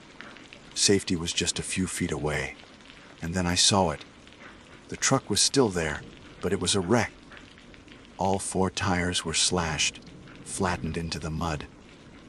The hood was crumpled inward, as if something of incredible weight had been dropped on it. The windshield was a spiderweb of shattered glass. It was an act of impossible, deliberate destruction. We were stranded. The realization hit us all at once, a physical blow that stole the air from our lungs. We stood there, panting, helpless, staring at the ruin of our only escape. And from the woods behind us, a new sound began.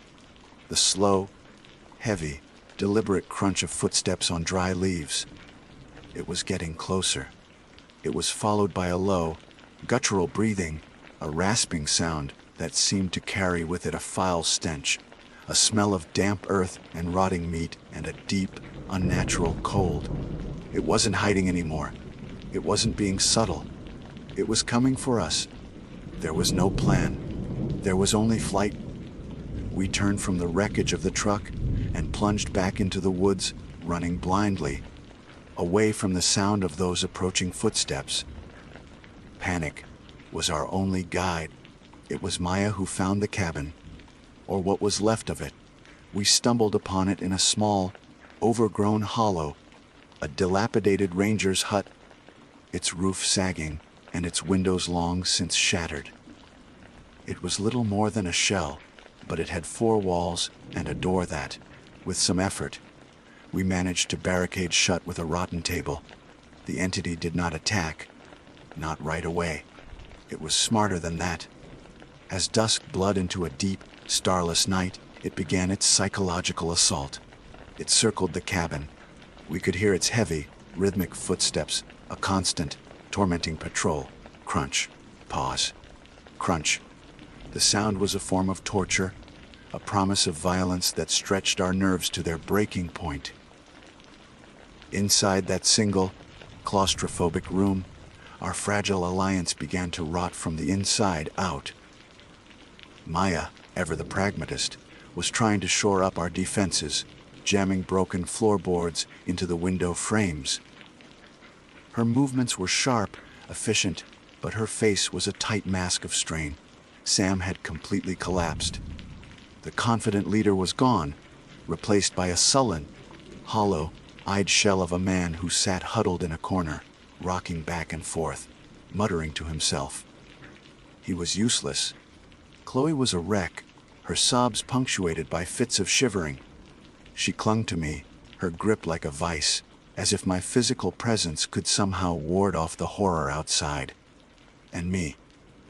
I found a stub of a pencil in my pocket and started writing on a scrap of peeling wallpaper. I was trying to document it, to impose intellectual order on the encroaching chaos. It was a desperate, futile act. What does it want? Why is it toying with us? Then the whispers started. At first, they were faint, easy to dismiss as the wind. But they grew clearer, more distinct. The entity was using our own voices against us, turning our memories and insecurities into weapons. It was a predator that had learned the scent of our fears. From the woods to the north, I heard Sam's voice, a perfect mimicry, whisper, "Liam always thought he was smarter than the rest of us. Look at him now, just as scared as everyone else." I froze, my blood turning to ice. I looked at Sam, but his lips hadn't moved. He was still rocking in his corner, lost in his own private hell. Then, from the other side of the cabin, came Maya's voice, sharp and accusatory. "You should have brought a real first aid kit, Chloe. Not just glitter and band-aids." Chloe flinched as if struck, her eyes darting to Maya. I wouldn't say that." Maya stammered, her hands stilling on the window frame. The most cruel trick was when it used Ben's voice. It was his familiar, sarcastic drawl, coming from right outside the barricaded door. "Hey guys, it's cold out here. You gonna let me in, or what?" Chloe let out a strangled cry and buried her face in my shoulder. The attack was insidious, brilliant in its cruelty. It wasn't just trying to scare us. It was systematically dismantling the trust between us, the very foundation of our group. It was turning the cabin into a pressure cooker of paranoia. We started looking at each other differently, suspicion poisoning every glance. Did you really say that? What are you thinking? We were no longer a team of survivors. We were three separate, terrified individuals trapped in a box with our own worst thoughts. The breaking point came, as I knew it must. It was Sam. He had been stewing in his corner for hours, his fear curdling into a dangerous, paranoid resentment. He finally staggered to his feet, his eyes wild. "It's you," he snarled, pointing a trembling finger at me. "This is your fault." "Sam, what are you talking about?" I asked, my voice shaking. "You and your weird books. Your obsession with local legends. You brought us here. You wanted this to happen. You led it to us."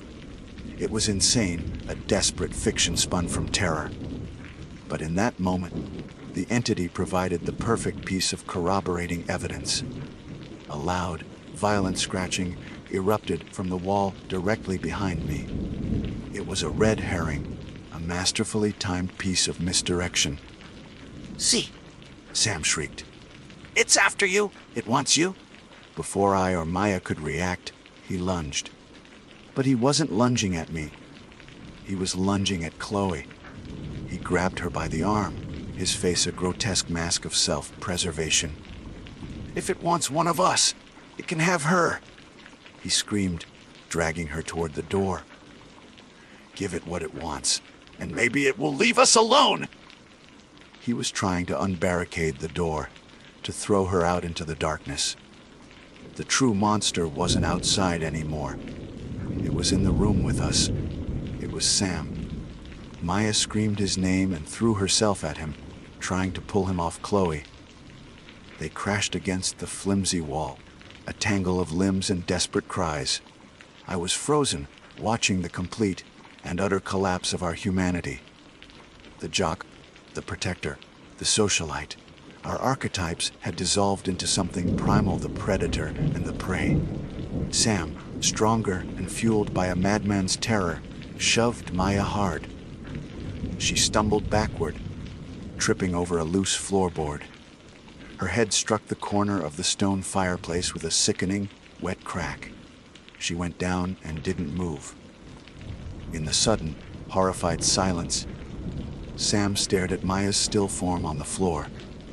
The madness seemed to drain from his face, replaced by a dawning, soul-crushing horror at what he had done. He had destroyed the one person who had been trying to hold us all together. He had done the entity's work for it. The whispers outside stopped. They were replaced by a new sound. A low, rumbling, almost triumphant breathing, right outside our broken barricade. It had won. It had broken us. And now it was coming in to collect its prize. The night bled away into the gray, misty gloom of dawn. Inside the cabin, there was only the sound of Chloe's ragged, whimpering breaths and the terrible, profound silence from the corner where Maya lay. Sam was a statue, kneeling beside her, his face vacant, his mind shattered by the gravity of his own actions. The thing outside had fallen quiet, as if sated by the psychological carnage it had wrought. In that final, pre-dawn respite, stripped of all our social masks and pretenses, a strange clarity settled over me. We were going to die here. All the analysis, all the observation, it all boiled down to that one simple, brutal fact. I looked at Chloe, her face streaked with tears and dirt. And for the first time, I didn't see the needy socialite. I saw a terrified girl just like me. I crawled over to her, and she gripped my hand, her knuckles white. We didn't speak. There was nothing left to say. We were just two souls waiting for the end. The end came with the splintering of wood. With a sound of impossible force, the barricaded door burst inward, ripped from its hinges. Standing in the doorway, silhouetted against the pale, sickly light, was the creature. It was worse than anything my imagination could have conjured. It was tall, unnaturally so, its emaciated frame stretching over 7 feet. Its limbs were long and thin, like the twisted branches of a dead tree, ending in dirty talon-like fingers. Its skin was the color of ash, pulled so tightly over its bones that it seemed translucent, a roadmap of skeletal structure beneath. It moved with a jerky, uncanny gait, a marionette of hunger, whose strings were being pulled by some unseen, malevolent force. But the face was the true horror. It was a distorted, nightmarish parody of a human face.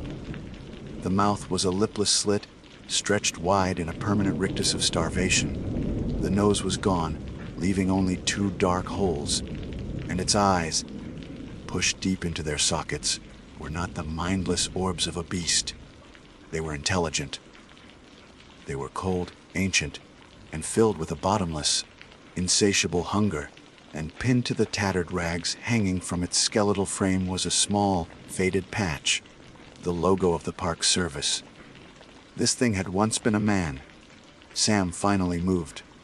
A low, animal sound escaped his throat, and he scrambled to his feet, grabbing the only thing that could pass for a weapon, a heavy iron fire poker. He charged, not with courage, but with the suicidal despair of a man who had nothing left to lose. The creature moved with a speed that defied its skeletal frame. It sidestepped Sam's clumsy swing, and its long, clawed hand shot out, not to strike, but to grab. It seized him by the throat, lifting him effortlessly off the ground. Sam's legs kicked uselessly, his hands clawing at the thing's wrist. There was a sharp, wet snap, and he went limp. The creature tossed his body aside like a broken doll and turned its cold, hungry eyes on us. Chloe screamed, and we ran. We scrambled out the back window, into the cold, misty woods. The chase was a blur of terror. We could hear it behind us, its unnaturally long strides closing the distance with ease. It wasn't rushing. It was hurting us. The chase led us to a cliff edge overlooking a deep, rocky ravine. A single, rotten log served as a makeshift bridge to the other side. It was a dead end. The creature emerged from the mist behind us, blocking our only path of retreat. It took a slow step forward. I remembered the legend I'd read once, in one of my books, a footnote in a chapter on Algonquian folklore. A story about the Wendigo. It said the creature grew in size and power with every meal it consumed, its hunger forever outstripping its ability to be satisfied. Its gluttony was its strength, but also its weakness. My mind, the analytical engine I had always relied on, finally gave me something useful. It wasn't a plan. It was a gamble. A terrible, desperate choice. Chloe, I gasped, my voice barely a whisper. When I tell you to, run across the log. Don't look back. What, Liam? No! Just do it! I screamed, pushing her toward the log. I turned to face the creature. I, the observer, had to become the actor. I had to stop analyzing and act. I took a step toward it, making myself the more immediate target. You want one of us? I yelled, my voice cracking with terror. Come and get me. Its head tilted, a flicker of that cold intelligence in its eyes. It took another step. I held my ground, my heart a frantic drum against my ribs. Now, Chloe! Run. She hesitated for a fraction of a second, then scrambled onto the log, her movements clumsy with fear. The creature's eyes flicked to her, then back to me. It saw me as the primary threat, the one challenging it. It lunged. I didn't run. I dove to the side, and it shot past me, its focus entirely on getting to the other side of the ravine to cut off Chloe's escape. Its massive, skeletal form landed squarely in the middle of the rotten log. For a moment, the log held. Then, with a groaning crack, it splintered. The creature's intelligent eyes widened in something that looked almost like surprise, as the bridge gave way beneath it. It let out a shriek, a sound of rage and frustration, as it plunged into the ravine below. We heard it crash against the rocks, a final, definitive thud. Then silence. I lay on the damp ground, gasping, my body trembling uncontrollably. Chloe made it to the other side and was sobbing, calling my name. I had survived. We had survived. But as I stumbled through the woods for days, alone and starving, Chloe and I were separated in the aftermath. A new feeling began to take root in the pit of my stomach. It was a cold, gnawing emptiness, a hunger. When the search party finally found me a week later, I was huddled by a stream. They said I was delirious, that I had resorted to eating whatever I could find.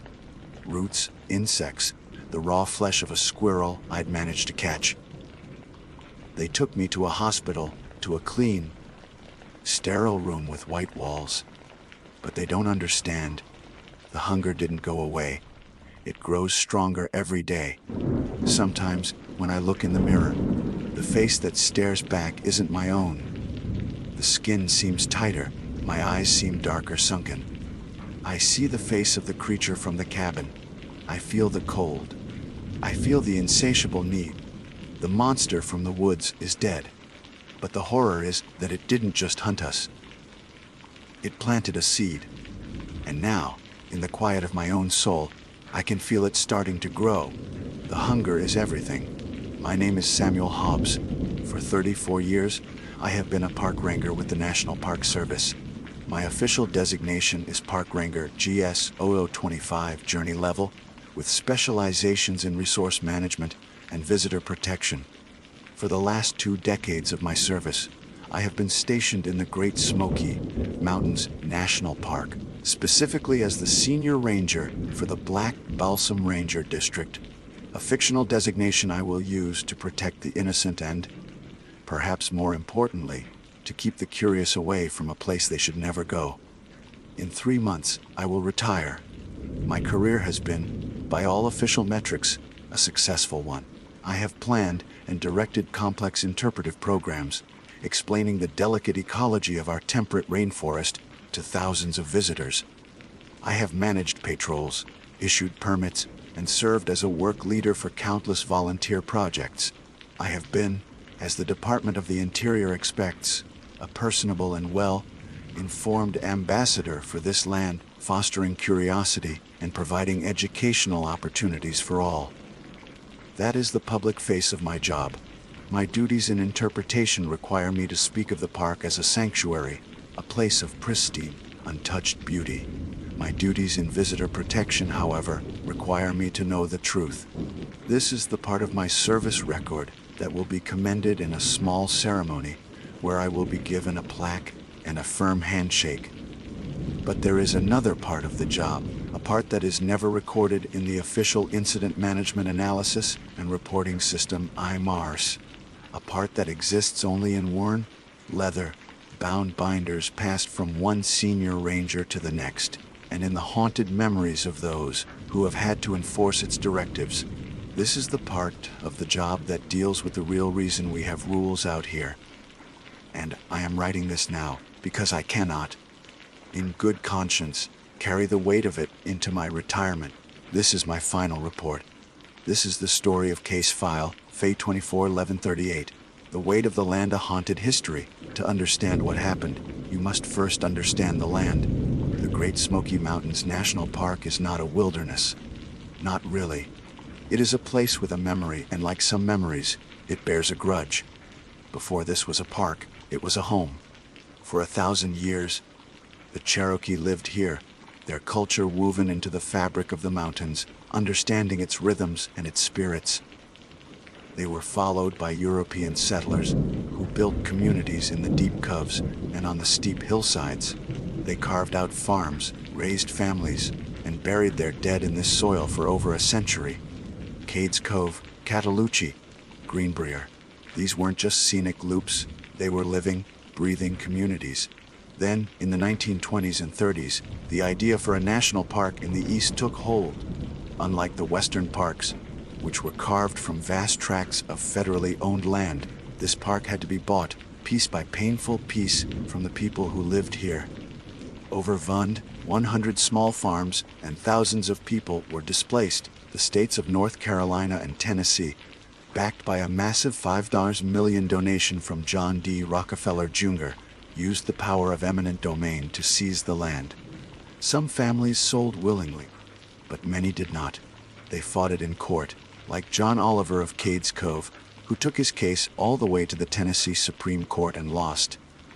They protested. They watched as park officials burned their empty homes to erase their existence from the landscape. At a park celebration in 1986, Governor Lamar Alexander introduced a 98-year-old man who had owned property in Cades Cove. The old man stood, pointed his finger at the governor, and said, "You stole my land!" That bitterness soaked into the ground, a resentment born of displacement, of a people forced from their homes first by settlers, and then those same settlers forced out by the government. Before the park, massive timber companies had cut hundreds of thousands of acres, scarring the mountainsides and taking the virgin timber. The land was wounded twice, first by industry, then by preservation. This park was not born of peaceful conservation. It was born of conflict, loss, and profound sorrow. And the land remembers. It remembers the saws, it remembers the eviction notices, and it remembers the smoke from the homesteads. It is a living thing, and its history is a wound that has never healed. We, the National Park Service, are the wardens of that wound. The unofficial addendum, the rules, every ranger is issued a copy of the NPS management policies and the Law Enforcement Reference Manual, RM9. These are thick books filled with regulations, procedures, and the accumulated wisdom of the service. But in certain stations, like Black Balsam, there is another book. It's an old, 3-ring binder with a cracked leather cover. It has no official title or number. We just call it the addendum. It contains the standing orders for this district, a set of rules passed down from senior ranger to senior ranger. They are not folklore. They are not suggestions. They are protocols born from incidents that were never filed, from disappearances that were quietly closed, from things that defy the rational, orderly world of federal regulations. When I took over this post, my predecessor, a man named Frank, sat me down with that binder. "Sam," he said, his voice as dry as autumn leaves, "you follow the government's rules to manage the people. You follow these rules to survive the park. The rules are presented without explanation, only a justification code that hints at their grim origins. ASO 7.1 All personnel must be within a permanent, sealed structure from astronomical dusk to dawn. No exceptions for patrol or observation. Justification code Estercel Pafkataka SO 7.2 I auditory phenomena mimicking human speech. EOG calls, whispers originating from beyond the tree line are to be disregarded. A justification code Sonanso Aramal SO 7.3C. Do not approach, touch, or alter any non-NPS sanctioned stone structures, cairns, effigies. Record GPS coordinates and retreat. So justification code CELT URL RCSL SO 7.4 wildlife exhibiting behavior contrary to known biology is not to be engaged. Avert visual contact and withdraw from the area immediately. Justification code XLA Integri to SO 7.5. All SAR operations within the Fontana Fault Line Cave system are to be suspended by 15,000 hours. All teams must be exfiltrated by 16,000 hours. Justification code GOLO GXL XFT. These rules are the central, unspoken truth of our work here. They are a quiet acknowledgement that some things are beyond our jurisdiction. They are the reason some rangers in this district develop a 1,000-yard stare, and why the turnover rate is higher than in other parks. We are taught that our job is to protect the park from the people and the people from the park.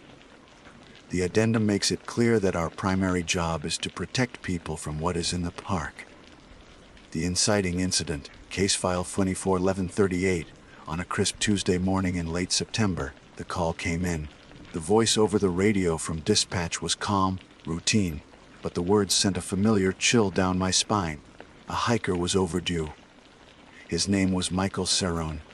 He and a friend had been camping near the Deep Creek campground, not far from the southern boundary of my district, according to the reporting party. His friend, Cerrone, had decided to go for a quick solo hike that morning. He'd laughed off his friend's concerns, waved away a map, and said he'd be back by lunch. He was, in the wary parlance of seasoned rangers, a Turan, a portmanteau of tourist and moron, a perfect descriptor for someone who treats this ancient, complex landscape like an amusement park. They see the beauty, but have no concept of the danger. I began the paperwork, the familiar ritual that precedes every search and rescue SAR operation. I opened a new file, SASAN CIDN SAR 24 1138, and started filling out the Form 10343. I got the friend on the phone and began the lost person questionnaire, gathering the essential details: name, age, physical description, clothing, medical conditions, last known positions, LKP. The friend was panicked but helpful. Michael Cerrone, 28, male, 5'10", wearing a bright blue jacket, black shorts, and trail runners. No known medical issues. No real backcountry experience. He'd last seen him heading north on the Thomas Divide Trail. Then he said the words that made the air in my office feel cold and thin. He was talking about some caves he'd read about online. Said he wanted to find them. Something about the Fontana Fault. My blood ran cold. The Fontana Fault line. I looked at the clock on my wall. It was 11:15. I looked at the addendum sitting on the corner of my desk, and I looked at Rule 7.5, its words stark and absolute. All SAR operations within the Fontana Fault line cave system are to be suspended by 1,500 hours. All teams must be exfiltrated by 1,600 hours. The clock was already ticking. This wasn't just another search for a lost Turan. This was a race. Not just against the clock of survival that ticks for every lost person, but against a deadline set by something far older and far less forgiving than park regulations. I keyed the radio. Dispatch, this is Ranger Hobbs. We have a potential SAR in Black Balsam. I'm mobilizing the teams now. The incident command post, ICP, was a flurry of controlled chaos. We set up at the trailhead where Cerrone's friend had last seen him, the point last seen, PLS, a critical anchor in the swirling sea of uncertainty that is every SAR mission. Maps were spread across the hoods of our trucks, search areas delineated in grease pencil, creating a patchwork of operational zones. I had 2 hasty teams ready to deploy. Team Alpha was led by a young, sharp ranger named Miller, barely 5 years with the service, but with an instinct for the woods that couldn't be taught.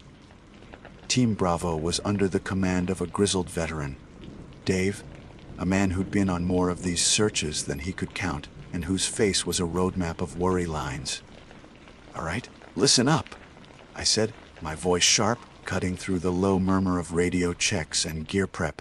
Subject is Michael Cerrone, 28, no significant outdoor experience. Last seen approximately 800 hours this morning, heading north on the Thomas Divide Trail. He's a classic Turan, likely underestimated the terrain. He's wearing a bright blue jacket, which is a small blessing. I laid out the initial strategy. Hasty searches of primary trails, drainages, and ridgelines. The paths of least resistance a lost person would likely follow. We needed to establish containment, setting up roadblocks and lookouts on the park roads, bordering the search area to prevent him from wandering out, and expanding our problem exponentially. Our probability of detection, or POD, is highest along these initial vectors, I explained, tapping the map. He's been missing for just over 3 hours. A healthy adult male, even an inexperienced one, can cover a surprising amount of ground, but panic is a poor navigator. He's likely either moving too fast and not thinking, or he's hunkered down somewhere, scared and waiting. I looked at Dave, whose eyes met mine with a knowing glance. He understood the subtext. I didn't have to say the words aloud. Fontana Fault Line, 1,500 hours. The official reason for the hard stop would be the usual encroaching darkness, increased risk to the search teams, the need to regroup for a morning operation. But we knew the real reason was inked in that old leather binder. I handed out the lost person questionnaires and gear assignments, the familiar ritual, a thin veneer of normalcy over the gnawing urgency. Move fast, be thorough, and maintain radio contact. I concluded. The clock is ticking. As the teams fanned out into the dense, silent woods, I stayed at the ICP, coordinating the flow of information. The Forest of the Smokies is an entity unto itself. It's a temperate rainforest, a riot of life with over 500 species of flowering plants and more than 140 species of trees. Tulip poplars, hemlocks, and oaks form a dense canopy that can swallow the sky, plunging the forest floor into a perpetual twilight. It's a place of profound beauty and profound indifference. For someone like Sarone, it would be disorienting, terrifying. My mind turned to the patterns, the grim science of lost person behavior that researchers like Robert Coester had spent careers defining. An inexperienced hiker, once disoriented, often succumbs to a series of predictable, and often fatal, psychological traps. There's the initial denial, the refusal to believe they are truly lost. Then comes the panic, a surge of adrenaline that fuels frantic, aimless movement. They might try to bend the map, forcing the terrain to fit their mental image of where they should be, rather than accepting where they are. Sarone fit the profile of someone who might engage in view-enhancing, climbing a ridge or a tree to try and get his bearings, a strategy that often leads to falls or further disorientation. Or he might follow a drainage downhill, a common folk wisdom that can lead into impassable gorges and waterfalls. He was a young man, likely fit, which could be a liability. His physical ability might carry him farther into trouble before exhaustion and dehydration set in, shrinking his survival timeline. I looked at the map, at the jagged contour lines that represented the fault line area. The caves were a powerful lure, an attraction area that would draw in the curious and the foolish. He wouldn't be the first. The park has its share of unsolved disappearances, cold cases that linger in the back of every ranger's mind. Dennis Martin, Trenny Gibson, Polly Melton. Names that had become part of the park's grim folklore. Cautionary tales whispered among rangers. I pushed the thought away. We had to assume we were in a rescue, not a recovery.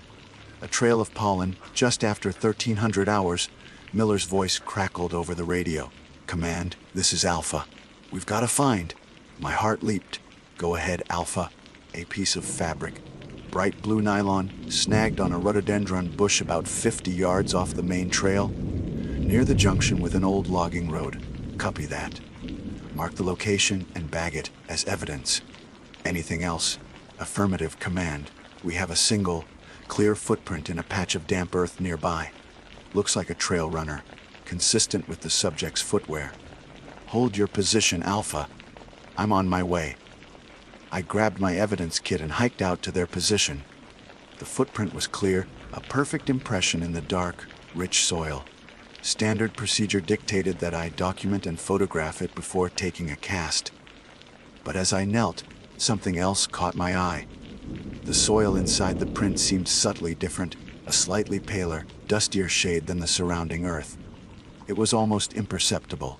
On a hunch, I took out a sterile collection vial and carefully scraped a sample of the soil from within the footprint, then another from the ground beside it for control.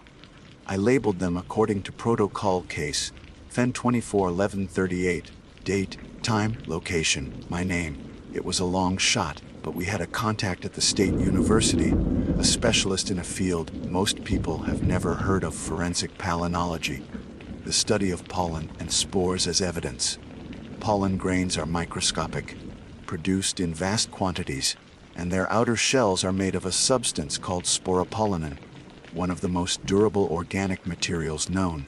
They can survive for years, even millennia, and their unique shapes can identify a plant down to the genus or species level.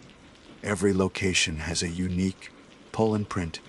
If Sarone had been in the caves, the dust on his shoes might contain pollen or fungal spores unique to that subterranean environment, different from the forest floor. It was Locard's principle of exchange in microscopic form. Every contact leaves a trace. This tiny sample of dust could confirm he was heading for the caves, or tell us if we were on the wrong track entirely. The footprint and the torn fabric pointed us further north, deeper into the rugged terrain that sloped towards the Fontana Fault. The air grew cooler, the forest quieter. The usual chatter of birds and insects seemed to fade, replaced by a low, oppressive silence. It was a feeling every ranger in this district knew. The land itself was telling you to turn back. Around 1420 hours, Dave's team Bravo radioed in. His voice was strained. "Command Bravo. We're approaching a series of rock outcroppings. Looks like the entrance to the fault line system. Copy, Bravo. Proceed with caution." A few minutes later, he was back on. "Command, we're hearing something. A voice. Sounds like someone calling for help, but it's faint, and it seems to be coming from all around us." My hand tightened on the radio. Standing Order 7.2I auditory phenomena mimicking human speech are to be disregarded. Justification cis or animal. I thought of the theories about infrasound, low-frequency sound waves generated by wind moving through complex geological structures like caves. Frequencies below human hearing that can still affect the body, causing feelings of anxiety, dread, even hallucinations. A rational explanation for an irrational feeling. But the rule wasn't about infrasound. It was older than that. Disregarded. Bravo. I ordered, my voice flat. It's a known phenomenon in this area. Wind and rock formations. Stay focused on visual signs. There was a pause. I could picture Dave looking at his younger team members, their faces a mixture of confusion and fear. "Copy that, command," he finally said, the reluctance clear in his tone. 10 minutes later, they found it. At the base of a sheer rock face, partially hidden by a thicket of mountain laurel, was a dark, narrow fissure. A mouth in the ancient stone. Cold, damp air, smelling of wet rock and deep earth, flowed from the opening. Lying on the ground, just inside the entrance, was a single object, a half-empty plastic water bottle. The same brand Saron's friend had described. Dave's voice was grim. "Command, we have visual confirmation." He went in. I looked at my watch. 14:45. 15 minutes until the 1500 deadline. We had a location. We had a subject confirmed to be inside. But we were out of time. Standard SAR protocol would be to send in a specialized cave rescue team, but that would take hours to mobilize. My duty to Michael Saron, the lost hiker, screamed at me to send Miller and his team in for a quick look, a hasty search of the entrance zone. But my duty to my rangers, and my knowledge of what that binder represented, held me back. The rule was absolute. All teams must be exfiltrated by 1600 hours. To send them in now would be to defy a warning written in decades of loss.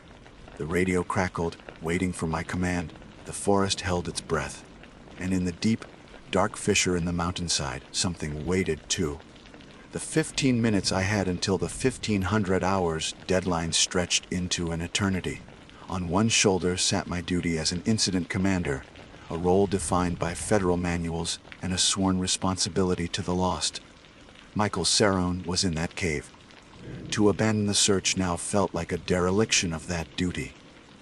On the other shoulder sat the heavy, unseen presence of my predecessors, their warnings echoing from the cracked pages of the addendum. The rules were not suggestions. They were survival protocols paid for in blood and mystery.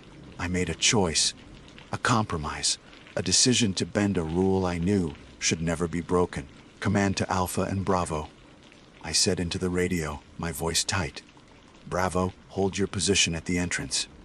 Maintain visual containment. Alpha, you are cleared for a limited penetration. Hasty search of the entrance zone. You have until 1500 hours, not 1 second past. Your objective is to find visual sign of the subject, nothing more. If you make contact, assess his condition and report immediately. Do not, I repeat, do not proceed beyond the area illuminated by the cave entrance." "Acknowledge." Miller's voice came back instantly, crisp and confident. "Alpha acknowledges. Proceeding with limited entry. We're on the clock." Dave's acknowledgement was slower, laced with a reluctance I understood all too well. "Bravo copies. Maintaining position." I watched the second hand on my watch sweep, each tick a hammer blow against my conscience. I had just sent 2 of my rangers into a place the addendum explicitly forbade after this hour. I was gambling their lives against the slim chance of finding Serone, and I knew the odds were not in my favor. The stress was a physical weight, constricting my chest, a known physiological response to high-stakes decision-making. I was a park ranger, a protector, but in that moment, I felt like a man pushing his chips onto a cursed table. Miller and his partner, a young ranger named Chen, clicked on their headlamps and ducked into the fissure. The transition was instantaneous and absolute. One moment they were in the familiar, sun-dappled forest of the Appalachians. The next, they were in another world. The air temperature dropped 20 degrees, the humidity soaring to a near-constant mist that clung to their skin. The sounds of the forest, the wind, the birds, the rustle of leaves, were gone, swallowed by a profound, oppressive silence that seemed to press in on their eardrums. It was a silence that felt ancient and aware. Their headlamps cut sharp cones of white light into a darkness so complete it felt solid, a physical presence. The cave was not a simple tunnel. It was a product of Appalachian geology, layers of limestone and dolomite, folded and faulted by millions of years of tectonic pressure, creating a chaotic network of irregular passages, tight squeezes, and sudden drops.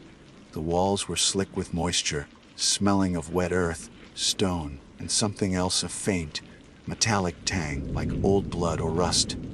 They moved cautiously, their boots crunching on the gravelly floor. "See anything?" Miller whispered into his radio mic, the sound unnaturally loud in the stillness. "Negative," Chen replied, his voice tight. "Just rock." They followed the main passage for about 30 yards, staying well within sight of the daylight filtering through the entrance. They saw scuff marks on the damp floor, confirming Serone's path. Then Chen's light caught something. "Hold up, I've got something." Lying half submerged in a shallow pool of crystal clear water was a bright blue jacket. It was Serone's. A few feet beyond it, tucked into a small alcove, was his day pack. "Command, this is Alpha. We found the subject's jacket and pack approximately 30 yards inside the entrance. No sign of Serone himself." "Copy that, Alpha," I replied, my eyes fixed on my watch. 14:56. 4 minutes left. "Document and prepare to withdraw." "Roger." Chen is checking the pack now. As Chen carefully lifted the pack, Miller swept his light around the alcove. That's when he saw it. On the wall behind where the pack had been, there were markings. They weren't natural geological formations, nor were they modern graffiti. They were symbols, meticulously carved into the stone, filled with a dark pigment that seemed to absorb the light. They resembled no petroglyph he had ever seen in any Park Service manual. They were complex, geometric, and deeply unsettling. "Command." Miller's voice was strained. "We have some kind of markings on the wall here. Looks like some kind of ritualistic symbols. They don't look Cherokee. They don't look like anything I've ever seen." My blood ran cold. Rule 7.3, do not approach, touch, or alter any non-NPS sanctioned structures, cairns, effigies. This wasn't a structure, but it was close enough. "Do not touch them, Miller. Photograph them and pull back. You have 2 minutes." "There's something else," Miller said, his voice dropping lower. "There's a smell, getting stronger, like ozone or burnt sugar." Then Chen spoke, his voice trembling. "His phone is in the pack, and his wallet. Everything's here. But there's this." He held up a small object that had been tucked into the pack's side pocket. It was a crude figurine, woven from what looked like human hair and twigs of a plant they didn't recognize, bound together with strips of animal sinew. In the center of the effigy was a single, milky, white bird's eye. My stomach clenched. This was wrong. All of it. The abandoned gear, the strange symbols, the effigy. This wasn't a simple case of a lost hiker anymore. This was a trespass. Serone had walked into a place he shouldn't have, and he had disturbed something. 1 minute, Alpha! Get out now! I commanded, my voice raw. "Just a few more seconds, Sam." Miller pleaded. I think I see something further down the passage. Negative! That's an order! Withdraw immediately! As if in response to my command, a sound echoed from the depths of the cave. It wasn't the wind. It wasn't Cerrone.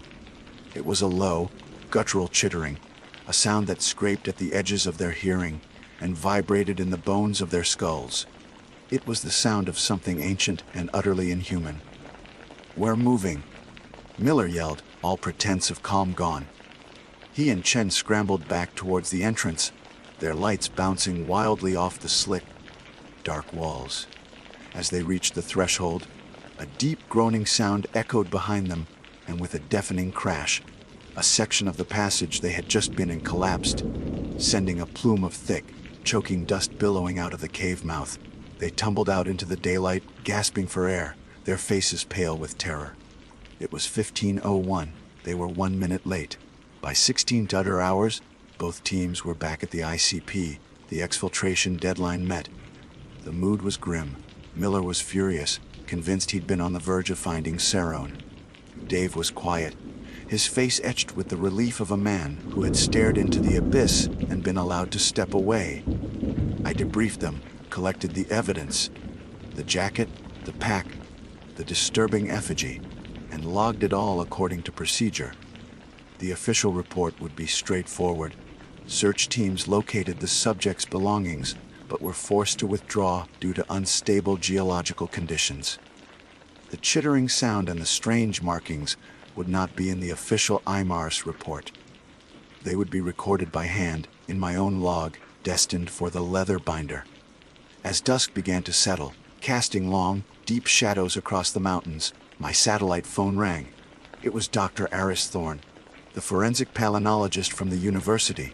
Sam, he said, his voice crackling with excitement, I have the preliminary results from that soil sample you sent. It's extraordinary. What did you find, Aris? I asked, already dreading the answer. Well, as you suspected, the sample from the shoe print is loaded with spores from Pellucidum silentium, that rare, cave-dwelling bioluminescent fungus found only in the Fontana system. Confirms your man was heading right for it.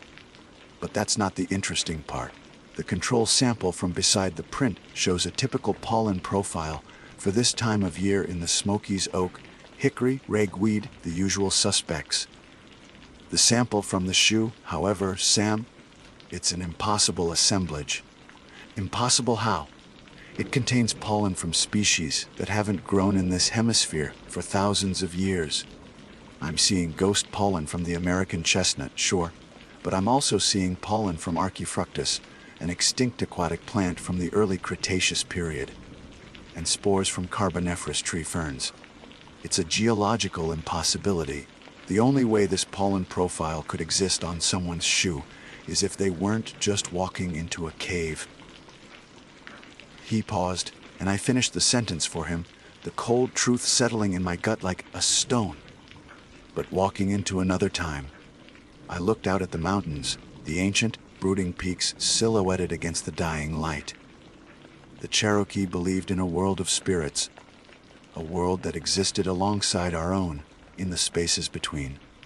The Nanihi, the spirit people who lived in the mountains, were said to sometimes take lost hunters into their homes, places where time flowed differently. Cerrone hadn't just gotten lost in the woods. He had crossed a threshold.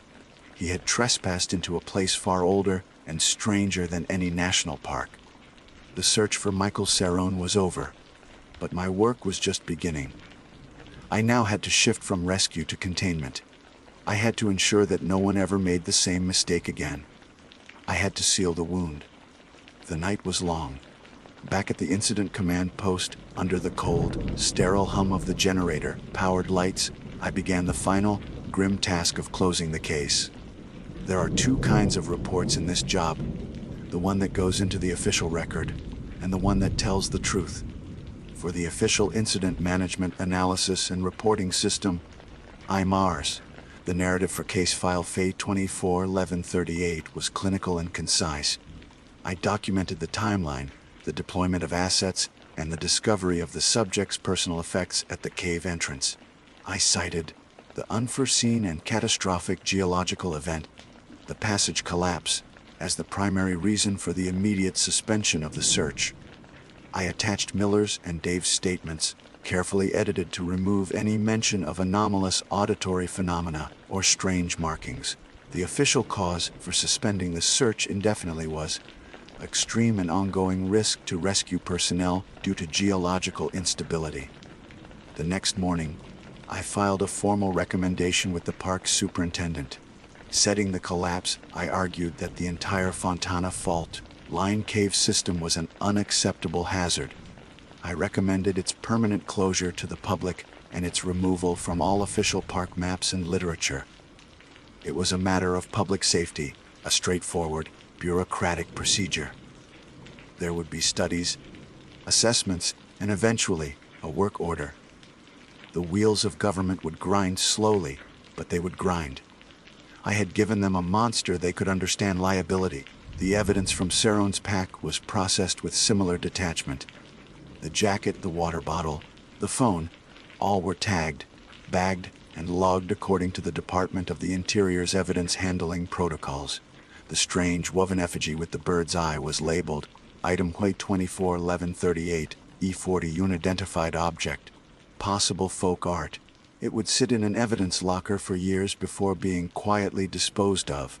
The photographs of the symbols on the cave wall were filed under unusual geological formations. They would gather dust in a forgotten folder. The official story was complete, a neat and tidy narrative of a tragic accident. A tourist, unprepared and inexperienced, had wandered into a dangerous area and paid the ultimate price. Case closed. Then I opened the old leather binder, the addendum, my real report. On a fresh sheet of heavy, acid-free paper, I wrote with my own pen, the ink a stark black against the cream page. I wrote the truth. I detailed the impossible pollen analysis from Dr. Thorne, a scientific fact that defied all known geology and history. I described the symbols on the wall, sketching them from memory, and from the photos I had kept for this purpose alone. I wrote about the effigy, its texture of hair and sinew, its single, milky eye. I described the chittering sound that vibrated in the bone, a sound that was not animal, not human, not of this earth. I added a new entry, a new rule born from this tragedy. SO 7.6a, the Fontana Fault line cave system is to be considered a permanent containment zone. No entry for any purpose, including geological survey or biological research. The sealed entrance is not to be disturbed. Justification code. Temporal hazardi. I placed the page into the binder, its final resting place among the other grim warnings. This was the true weight of the job. Not the rescues, not the patrols, but the secrets. The knowledge that this park, this beautiful, wounded land, was not just a sanctuary for flora and fauna, but a prison for something else. Something that had been here long before the Cherokee, long before the settlers, long before the mountains themselves were old. The pollen proved it. Cerone hadn't just stepped into a cave.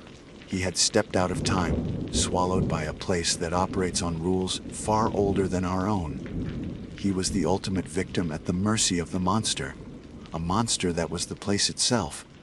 And his damnation was not death, but an eternity of being lost. It took 2 months. 2 months of pushing paperwork, of answering questions from regional headquarters, of insisting that the danger was real. I used the full weight of my 34 years of service, my reputation as a steady, no-nonsense ranger, to get it done. Finally, the order came through. We didn't use dynamite. That felt too violent, too much like a challenge. Instead, a team of park engineers and a construction crew brought in tons of rock and concrete. We filled the fissure, burying the entrance under a man-made rock slide. We packed it tight, sealing the mouth of that cave for what I prayed would be forever. Then, we brought in native soil and plants, rhododendron, mountain laurel, young hemlocks, and painstakingly landscaped the area, hiding our work, erasing the scar from the mountainside. Within a few years, no one would ever know a cave had been there. We were not just closing a hole, we were healing a wound, or at least putting a bandage on it. As the last of the crew packed up their tools, I stood there for a long time, looking at the place where the fissure had been. The oppressive silence was gone, replaced by the familiar, comforting sounds of the forest. The birds had returned. It felt as if the land itself had breathed a sigh of relief. 3 months after the disappearance of Michael Cerrone, I stand on the porch of the ranger station, my last day before retirement. The air is crisp with the promise of winter. My replacement, a young ranger with bright eyes and a crisp uniform, is inside, familiarizing himself with the station. On the desk, I have left the keys, the official manuals, and the stack of park regulations. Beside them sits the old leather binder. I will sit down with him, just as Frank sat down with me 2 decades ago. I will explain the 2 sets of rules. I will tell him that his most important job is not to interpret the park's history, but to keep people from becoming a part of its darker, unwritten one. I look out at the mountains, their ancient blue ridges rolling away to the horizon. They are a place of profound beauty, a testament to endurance. But they are also a place of profound sorrow, a land that remembers every wound, every loss. The Cherokee knew it. The displaced settlers knew it. And now I know it too. This park was created to preserve a wilderness, but our true job, the one recorded only in the addendum, is to preserve a boundary between our world and something else. Michael Cerrone was a Turon, a fool who broke the common sense rules of the wilderness. But his true, fatal mistake was breaking rules he could never have known existed. He trespassed, and the land, in its ancient, indifferent way, passed its sentence. My final act as a ranger was to make sure no one could ever follow him. I did my job. I protected the people from what is in the park. Because out here, in the deep, old heart of the mountains, we have rules for a reason. My name is Samuel O'Connell. I feel it is important to state that plainly, to anchor myself to the person I was before I came here. Names have power, and I find myself clinging to mine as a man overboard might cling to a piece of driftwood. I am 24 years old, and I hold a master's degree in library and information science from the University of Toronto. I chose that field for its quiet, its sense of order. I find profound comfort in the Dewey Decimal System, in the logical arrangement of human knowledge into a coherent, accessible structure. Everything has a place, and there is a system for finding it. My life, until recently, was governed by this love for rational, predictable systems. That life ended 3 months ago. My mother, a woman who raised me on her own with a fierce and boundless love, was diagnosed with a particularly aggressive, fast-acting variant of motor neuron disease. The doctors used terms like rapidly degenerative and no known cure. There was, however, an experimental treatment protocol being trialed in the United States. It was not a cure, but it offered a chance, a slim, astronomically expensive chance, to slow the disease's relentless march. It was, of course, not covered by our provincial health plan. I liquidated every asset I had. I sold my car, my collection of first edition books that I had so carefully curated, and cashed in the bonds my grandparents had left for me. I started online fundraisers and pleaded with distant relatives. It was a drop in an ocean of debt. The initial cost for the treatment was a figure so large it seemed abstract, unreal. I was faced with a simple, brutal equation without a significant, immediate infusion of cash. My mother would die. The systematic, logical world I had built for myself crumbled into dust, replaced by the singular, desperate need to defy that outcome. It was in this state of mind, scrolling through the dregs of the internet at 3 in the morning, that I found it. The job posting was on a website that looked like a relic from the dial-up era, a stark, text-only page for something called remote hospitality and caretaking. The listing was for a night manager, the Pine Tree Rest Motel. The location was vague, somewhere deep in the unorganized territories of northern Ontario. The duties were standard guest check-in, light maintenance, nightly security. But the salary was anything but standard. It was an impossible number, paid weekly, in cash. Accommodation was included. It felt like a scam, a lure for human trafficking, or worse. But when I looked at the most recent photo of my mother, her hand trembling as she tried to lift a teacup, I knew I had no other choice. I filled out the application. I received a response within the hour.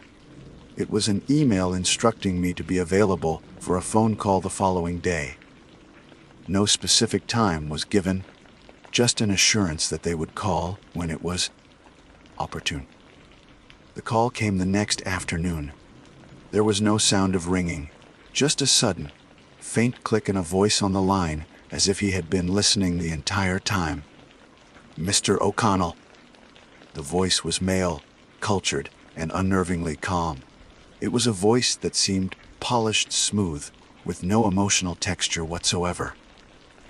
It was like listening to a synthesized voice, trying to perfectly mimic a human one. "Yes, this is he."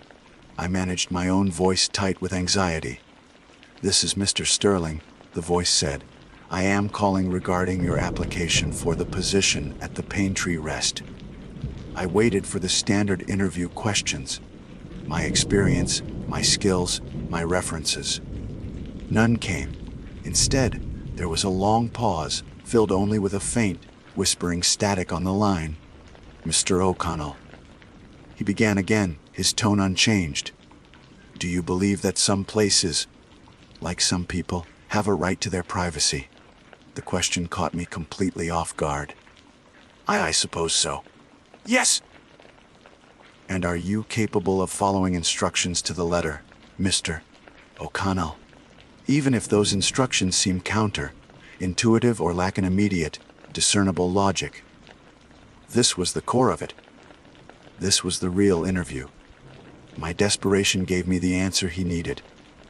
My personal feelings about a task are relevant. If I am given instructions, I will follow them. Exactly. Another pause, longer this time. The static on the line seemed to deepen, to form itself into faint, sibilant whispers just at the edge of my hearing. "Very good," Mr. Sterling said finally. "The position is yours. A contract will be delivered to your email address momentarily. It is a simple document. It stipulates your salary and your primary duty, which is absolute adherence to the manager's protocol. A list of these protocols will be provided for you on site. Your first week's pay will be waiting for you as well. We expect your arrival within 48 hours. Before I could ask a single question, the line went dead. A moment later, an email appeared in my inbox. The contract was a single page, as he'd said. It was Spartan, almost crude, but legally binding.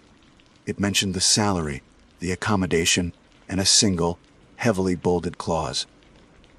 The employee agrees to follow the manager's protocol, the standing orders without deviation or question. Violation of the protocol will result in immediate termination of this agreement and forfeiture of all compensation. I signed it electronically and sent it back. I packed a single suitcase, visited my mother in the care facility, and lied to her. I told her I'd found a high-paying archivist job for a private collector in the north, that I'd be out of contact for a while but would send money. The look of relief on her face was all I needed to silence the screaming alarms in my own head. The drive north was a journey of erasure. First, the sprawling suburbs of Toronto gave way to farmland, then to the rugged granite and dense forests of the Canadian Shield. The 4-lane highway narrowed to 2, then to a single, winding strip of asphalt that seemed to be slowly surrendering to the encroaching wilderness.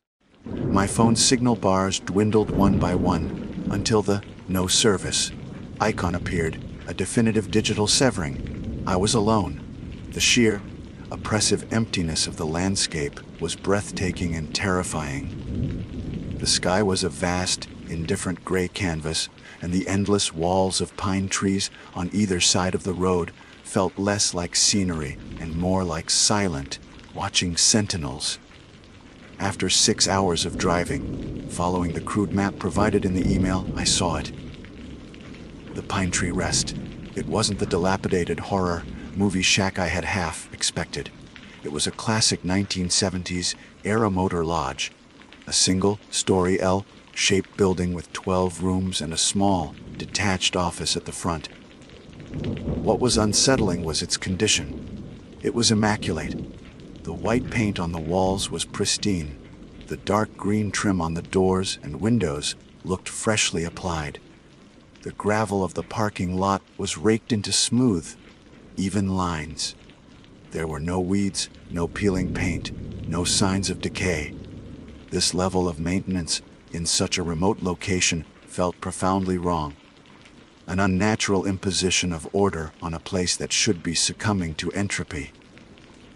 The air was heavy and still, thick with the clean, sharp scent of pine and something else underneath it, a cold, sterile smell like ozone after a lightning strike. The office door was unlocked.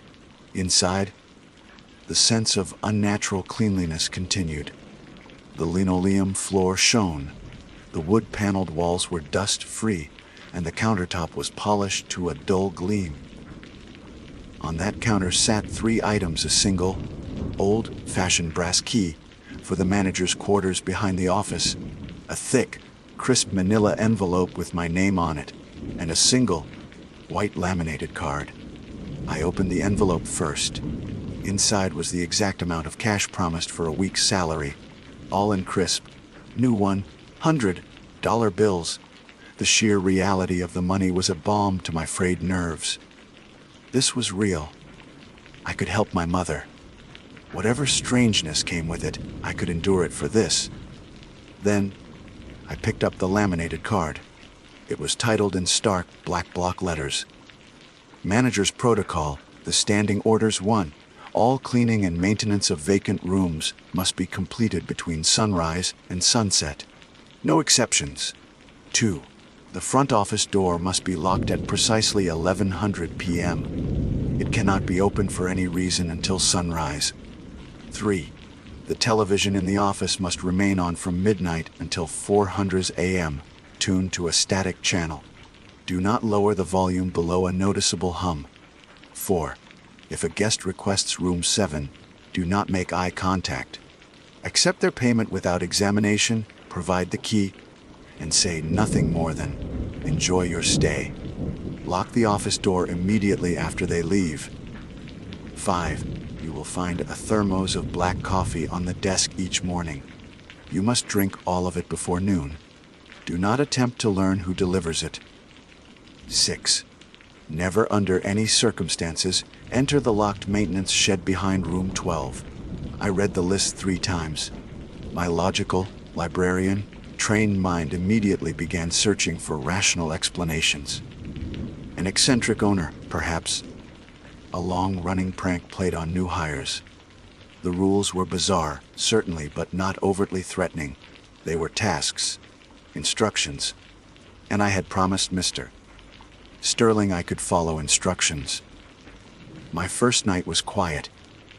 I settled into the small apartment behind the office, which was as clean and Spartan as the rest of the motel.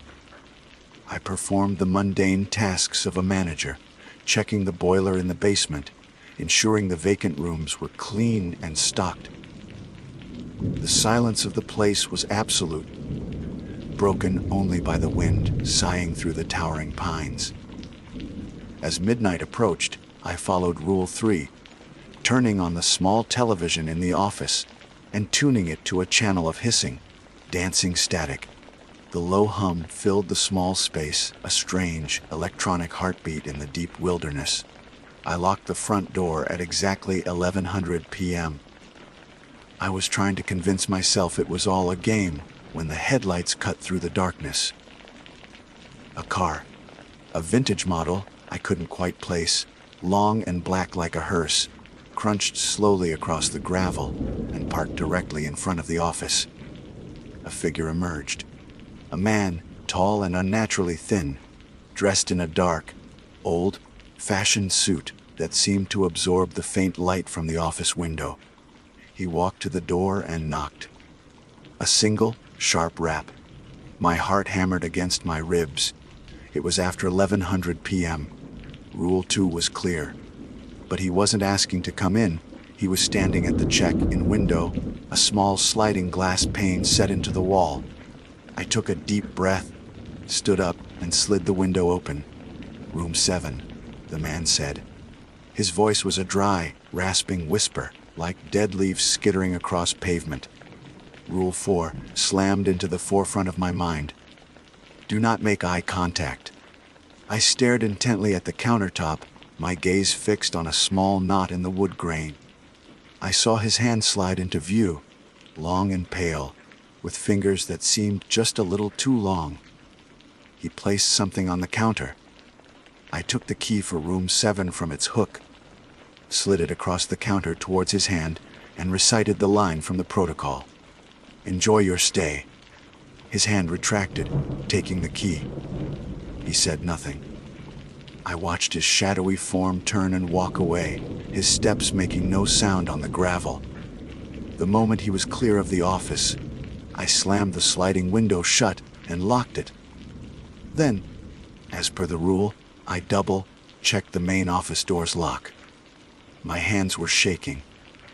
A profound, bone-deep chill that had nothing to do with the night air washed over me. I stood there for a long time, listening to the hum of the static and the frantic beating of my own heart. Curiosity is a powerful, dangerous thing. My mind screamed at me to leave it alone, to just sit out the night and not think about it. But I couldn't. I had to know.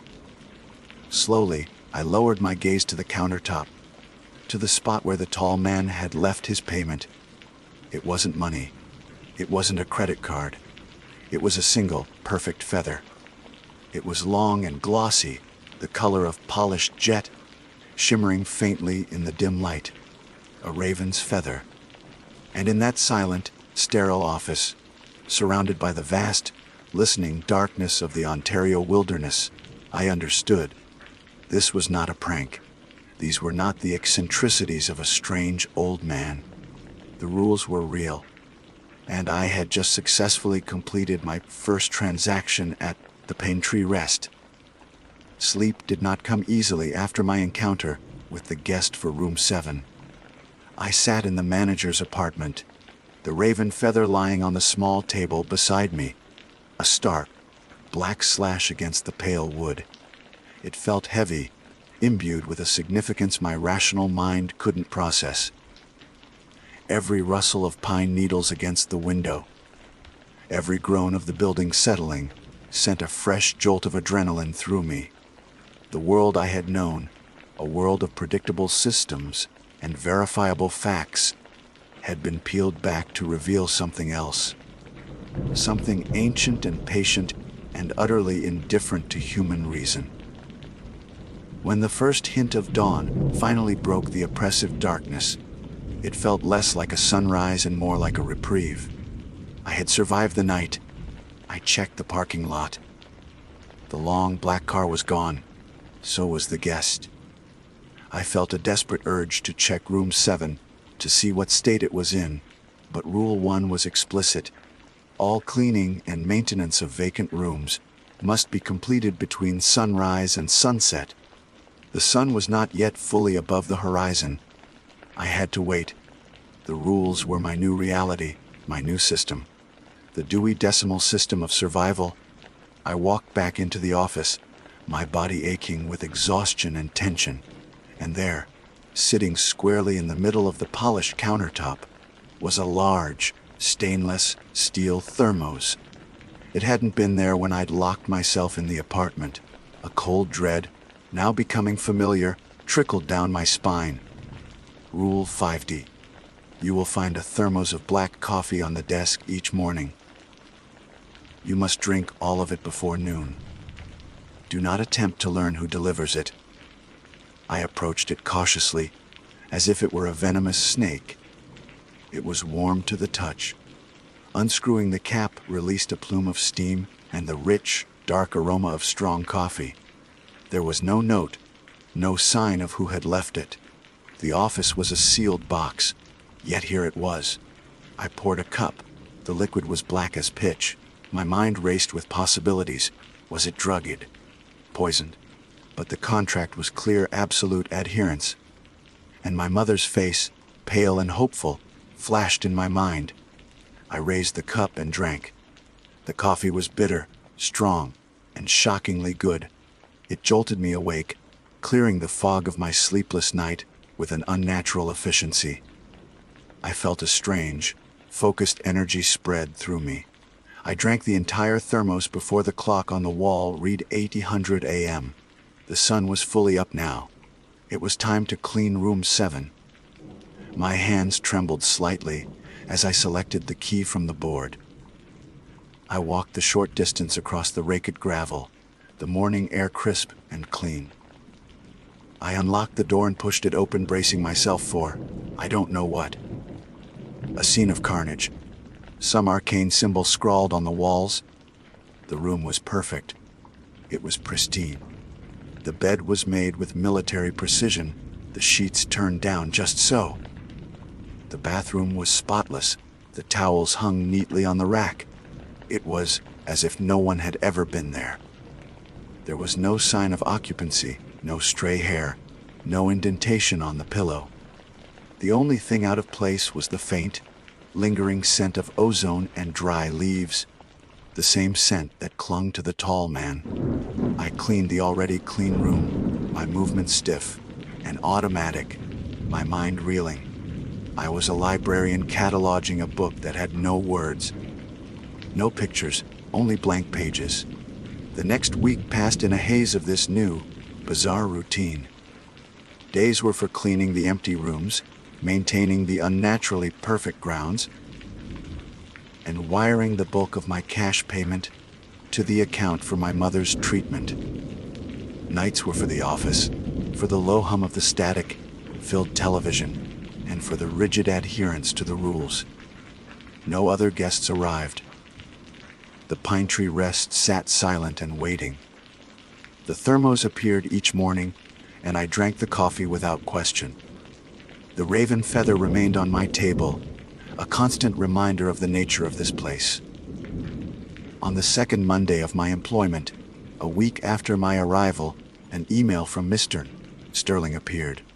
Like the first, it simply materialized in my inbox without a notification sound. The subject line was Protocol Addendum. My blood ran cold. I opened it.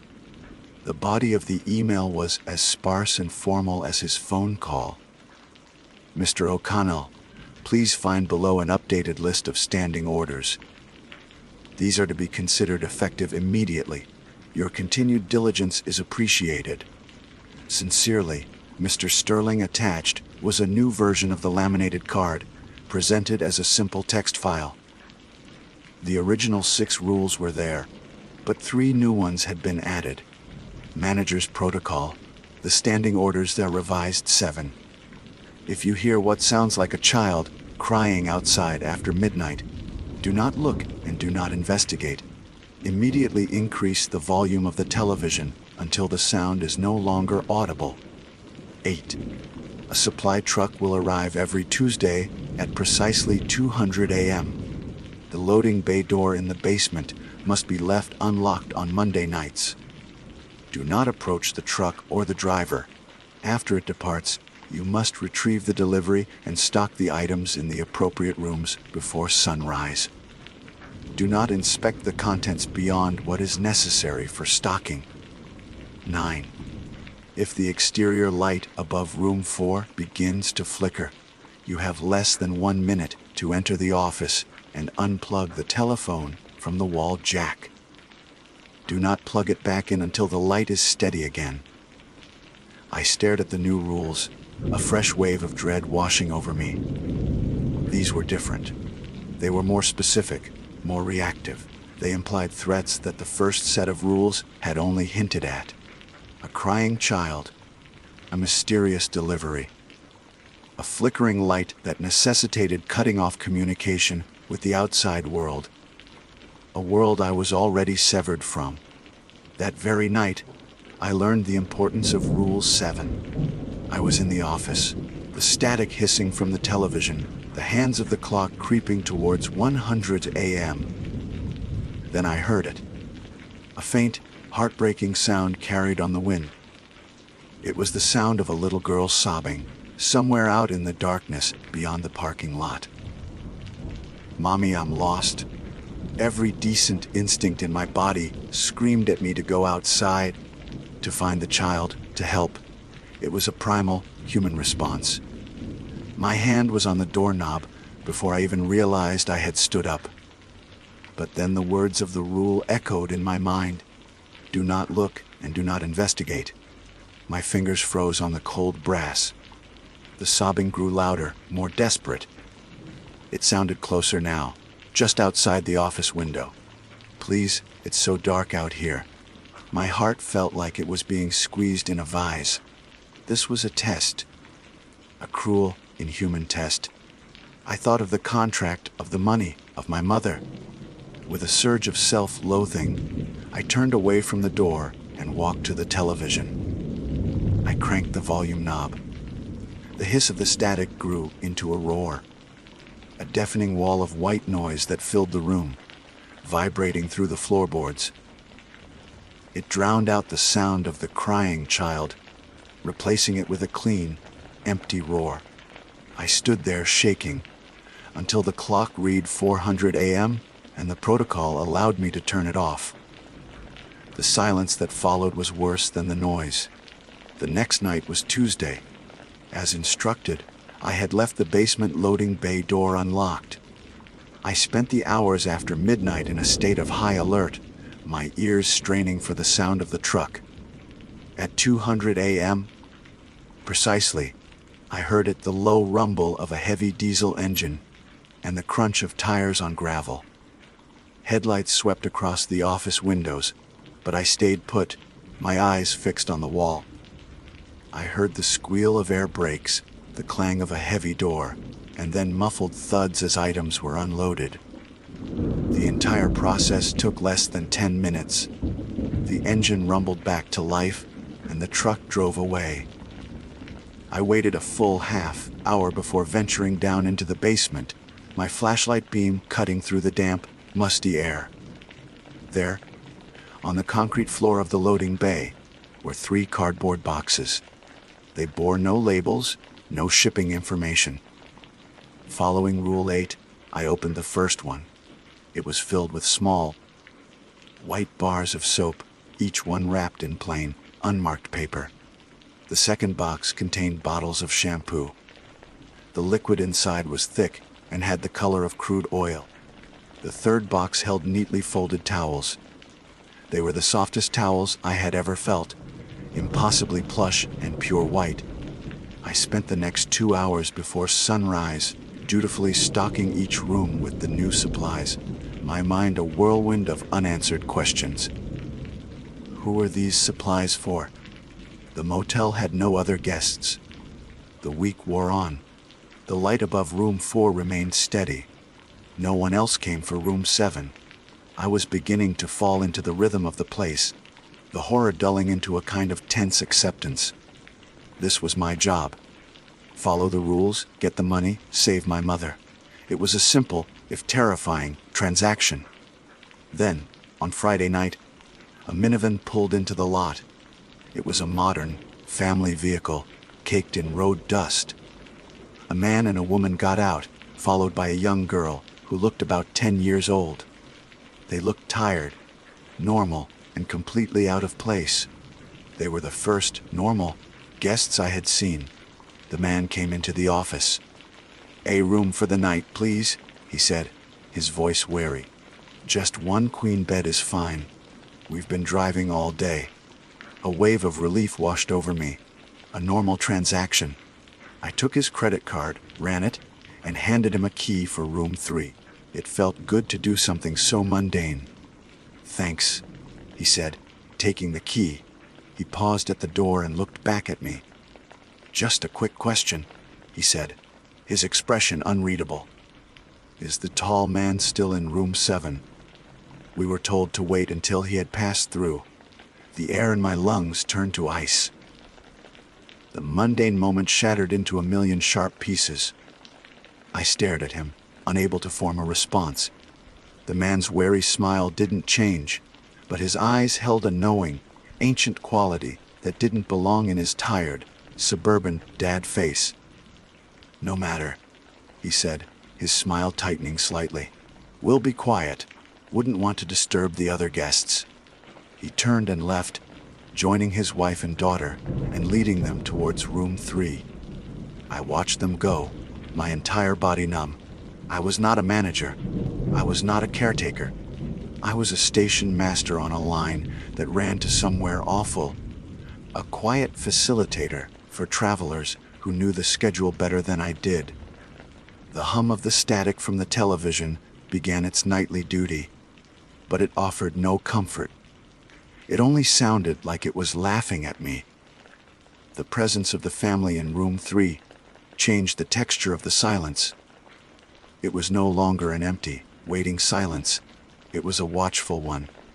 I stayed in the office, my back to the wall, feeling like a specimen under glass. The family did not make a sound. No television, no raised voices, no noise at all. It was as if room 3 had simply swallowed them whole. My mind, the librarian's mind that craved order and explanation, was failing me. These guests were not on a road trip. They were pilgrims, and the Pine Tree Rest was a sacred, terrible stop on their journey. The tall man, the crying child, this quiet family, they were all part of a system I was paid to maintain, but never, ever understand. I spent the night cataloging the rules in my head, trying to impose some sense of order on them. There were preventative rules.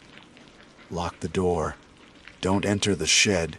Reactive rules. The crying child, the flickering light, and procedural rules, the coffee, the check in for room 7. It was a liturgy of survival. My life had become a series of rituals performed to appease an unknown, unseen power. The salary, the reason I was here, felt less like payment and more like an offering given to me for my service. It was just after 300 a.m. when it happened. I was in my apartment, trying to read a paperback I'd brought with me, but the words were just black marks on the page. Through the thin wall connecting my quarters to the office, I could hear the constant, low hum of the television static. And then, through the window that faced the main lot, I saw it. A stutter in the pale yellow light that illuminated the walkway. The exterior light above room 4 was flickering. Rule 9E. If the exterior light above room 4 begins to flicker, you have less than 1 minute to enter the office and unplug the telephone from the wall jack. A jolt of pure, chemical panic shot through me. It was a physical blow. Less than 1 minute. I scrambled off the bed, fumbled with the door to the office, and burst through. The flickering was erratic, casting spastic, dancing shadows across the parking lot. The old rotary phone sat on the corner of the desk, a black, squat idol. It felt miles away. I lunged across the room. The cord was thick and old, plugged into a yellowed jack near the floorboards. My fingers, slick with sweat, struggled to get a grip on the plastic head. The flickering outside became more frantic, a rapid, desperate strobe. And then the phone rang.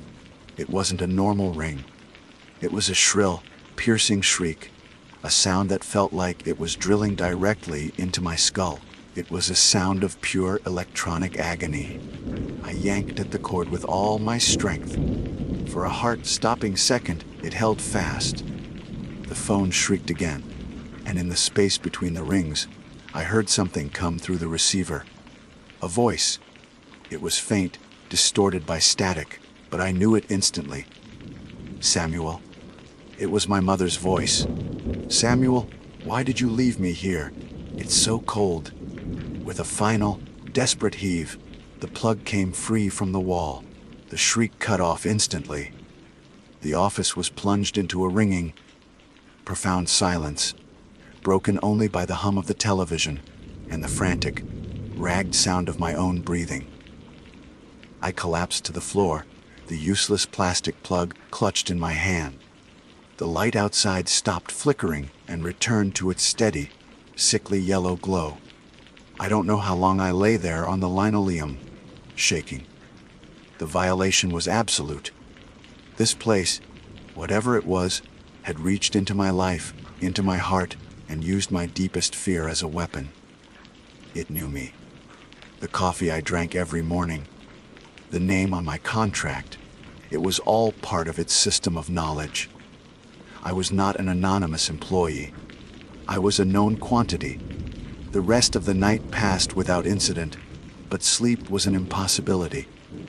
At sunrise, I watched from the office window as the family in room 3 emerged. They looked just as they had when they arrived. Weary, normal. The man loaded a small bag into their minivan, while the woman and the little girl stood by the door. As they were about to get in, the man looked over at the office and met my gaze directly. He gave a slow, deliberate nod, a gesture of acknowledgement that chilled me to the bone. Then he got in the van, and they drove away, leaving the gravel of the parking lot disturbed for the first time in weeks. As per my duties, I waited an hour before going to clean the room. Like room 7, it was almost perfectly tidy, but not quite. On the floor, next to the leg of the bed, was a small object. It was a little wooden bird, crudely carved from a single piece of pale wood, no bigger than my thumb. It was smooth to the touch, clearly worn by years of being held in a small hand. The little girl must have dropped it. I picked it up. It felt warm, innocent. A child's toy. A small, tangible piece of a normal world I was beginning to forget. I slipped it into my pocket, a secret talisman, against the encroaching madness of this place. I would keep it. It was a harmless act of defiance. That afternoon, another email from Mr. Sterling arrived. Subject: Protocol Addendum Hus. My stomach clenched. I was beginning to dread these messages more than the things they warned me about. Mr. O'Connell, your performance has been noted and is satisfactory. However, new circumstances require an expansion of your duties. Adherence is, as always, mandatory. Sincerely, Mr. Sterling. The list was longer this time. Manager's Protocol. The Standing Orders, see revised I-10. On the night of a full moon, a small, vacuum, sealed package will be left in the Tuesday delivery. You are to take this package to the large tree stump behind room 12 1 hour after sunset. Leave the package unopened on the stump. Do not wait to see what, if anything, happens to it. 11. If you find a book in a vacant room that has been left open, do not read the pages. Close the book immediately and place it on the small, empty bookshelf in the office. Do not attempt to read any book placed on that shelf. 12. Any personal item left behind by a guest must be considered contaminated. It cannot be kept. It cannot be discarded in the regular trash. You must take the item to the incinerator chute on the side of the maintenance shed before the next sunset. You do not need to enter the shed. The chute is accessible from the outside. Deposit the item and pull the lever. Do not look into the chute. I read Rule 12 3 times, the words blurring together. Any personal item left behind by a guest must be considered contaminated. My hand went to my pocket, my fingers closing around the smooth, warm wood of the little bird. It was no longer a talisman. It was a liability, a choice. The rule was clear. The consequence for failure, as stipulated in my contract, was also clear. but the thought of taking this small, innocent object, the only thing in this entire place that felt remotely human, and feeding it to a fiery, unknown furnace felt like a betrayal I wasn't sure I could commit. It was just a toy, a piece of wood. What harm could it do? I stood in the silent office, the weight of the tiny bird in my pocket feeling heavier than any book I ever shelved, any truth I had ever known. The sun was already beginning its slow descent towards the horizon. I had until sunset tomorrow. For the first time since I arrived, I considered breaking a rule. And for the first time, I was truly terrified of what would happen if I did. I made my choice in the quiet, lonely hours before dawn. I would not destroy the bird. It was a foolish, emotional decision, a rebellion born of desperation and a longing for something real. I took the small wooden carving from my pocket and hid it in my sock drawer, buried beneath the few meager possessions I had brought with me. It was my secret, my one deviation from the protocol, my one claim to the man I used to be. Samuel O'Connell, the librarian who loved his mother, was still here. He had not been entirely erased. The next day, the motel felt different. The change was subtle, a shift in the quality of the silence. It was no longer empty or watchful. It was accusatory. The ever-present scent of pine and ozone was sharper, tinged with something else, something acrid and sour, like spoiled meat. The coffee that morning was unbearably bitter, and I had to force it down, gagging with every swallow. The system knew. The motel knew I had disobeyed. As dusk fell, the real consequences began. I was in the office, trying to distract myself by raking the gravel in the parking lot into perfect, obsessive lines, when I saw her. The little girl from the minivan. She was standing at the far end of the lot, near the edge of the dark, impenetrable forest.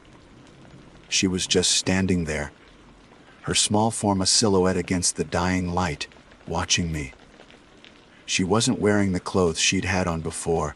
She was in a simple white nightgown. My blood turned to ice. They had left that morning. I had watched them drive away. I blinked, expecting her to be a figment of my exhausted imagination, but she remained. Motionless, silent, staring. I retreated into the office, my heart pounding a frantic rhythm against my ribs, and locked the door. I didn't look out the window again, but I could feel her gaze on me, a physical pressure against the walls. Later, after midnight had passed and the television was humming its static lullaby, a new sound began. It came from room 3. A soft, rhythmic thumping. Thump, thump, thump. It was the sound of something small and hard hitting the wall over and over. The wall that connected room 3 to room 4. I knew, with a certainty that defied all logic, that it was the sound of a small wooden bird being tapped against the drywall. Panic, cold and absolute, seized me. I had made a terrible mistake. This wasn't a harmless act of defiance. It was a fundamental disruption of the motel's delicate, terrifying ecosystem. The bird wasn't a keepsake, it was an anchor, and by keeping it, I had tethered a piece of that family, of that little girl, to this place. I had contaminated the system. I ran to my apartment, my hands shaking so badly I could barely open the sock drawer. I snatched the wooden bird. It was no longer warm. It was ice, cold to the touch, and it seemed to vibrate with a faint, malevolent energy. I had to fix this. I had to follow the rule. I burst out of the office and ran towards the maintenance shed at the end of the building, the cold gravel crunching under my feet. The little girl was gone from the edge of the parking lot, but the thumping from inside room 3 continued. Louder now, more insistent. The shed loomed before me, a dark, windowless block of concrete.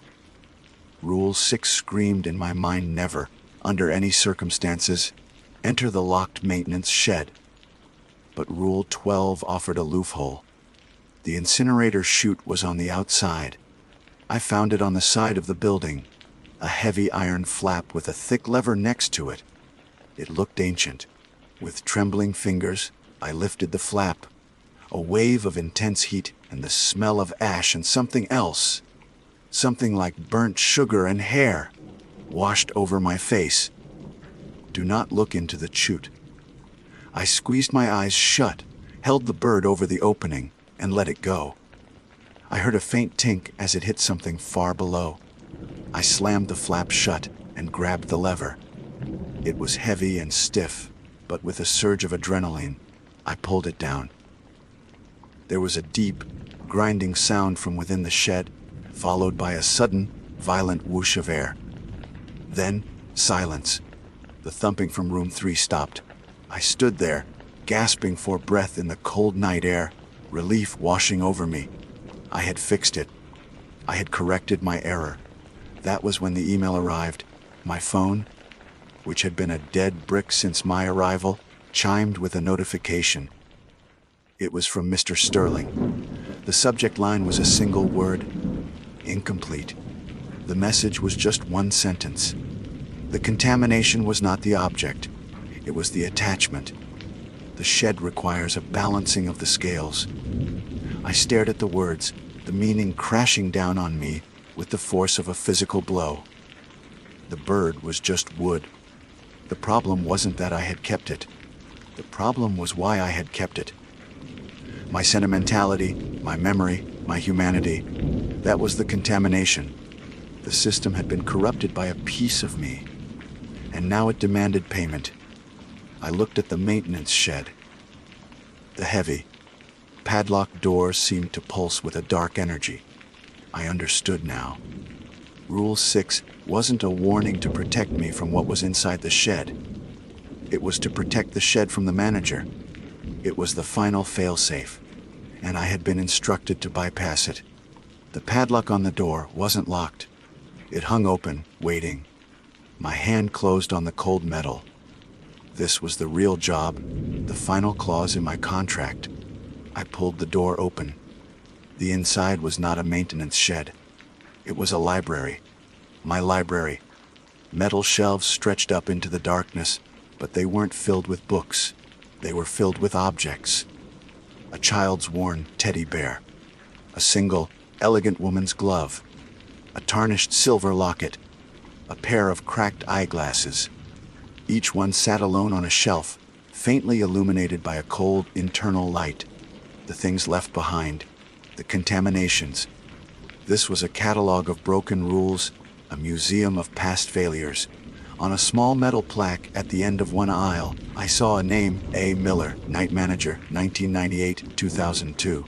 Below it sat a rusty harmonica. In the center of the room was a simple wooden table and a single chair. On the table was a small, ornate silver box. I knew what I had to do.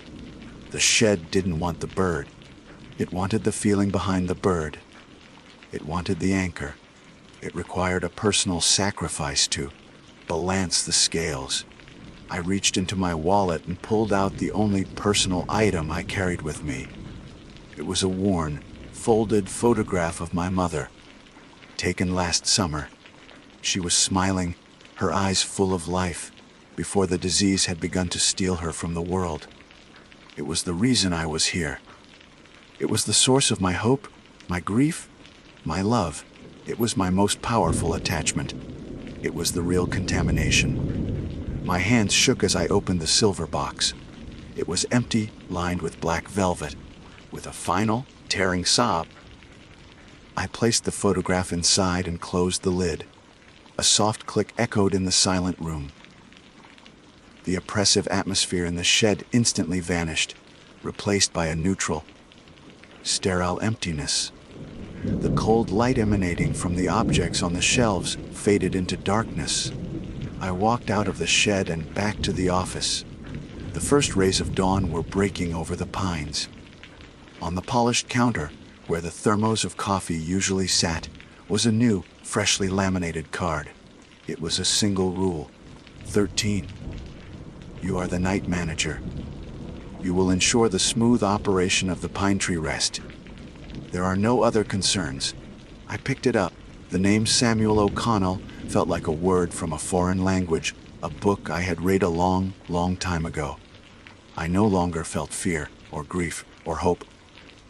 I felt only a quiet, calm sense of purpose. I looked out the window at the raked gravel, the pristine rooms, the silent, waiting trees. Everything had a place, and there was a system for it. My place was here. I had a job to do, and the rules were very, very clear.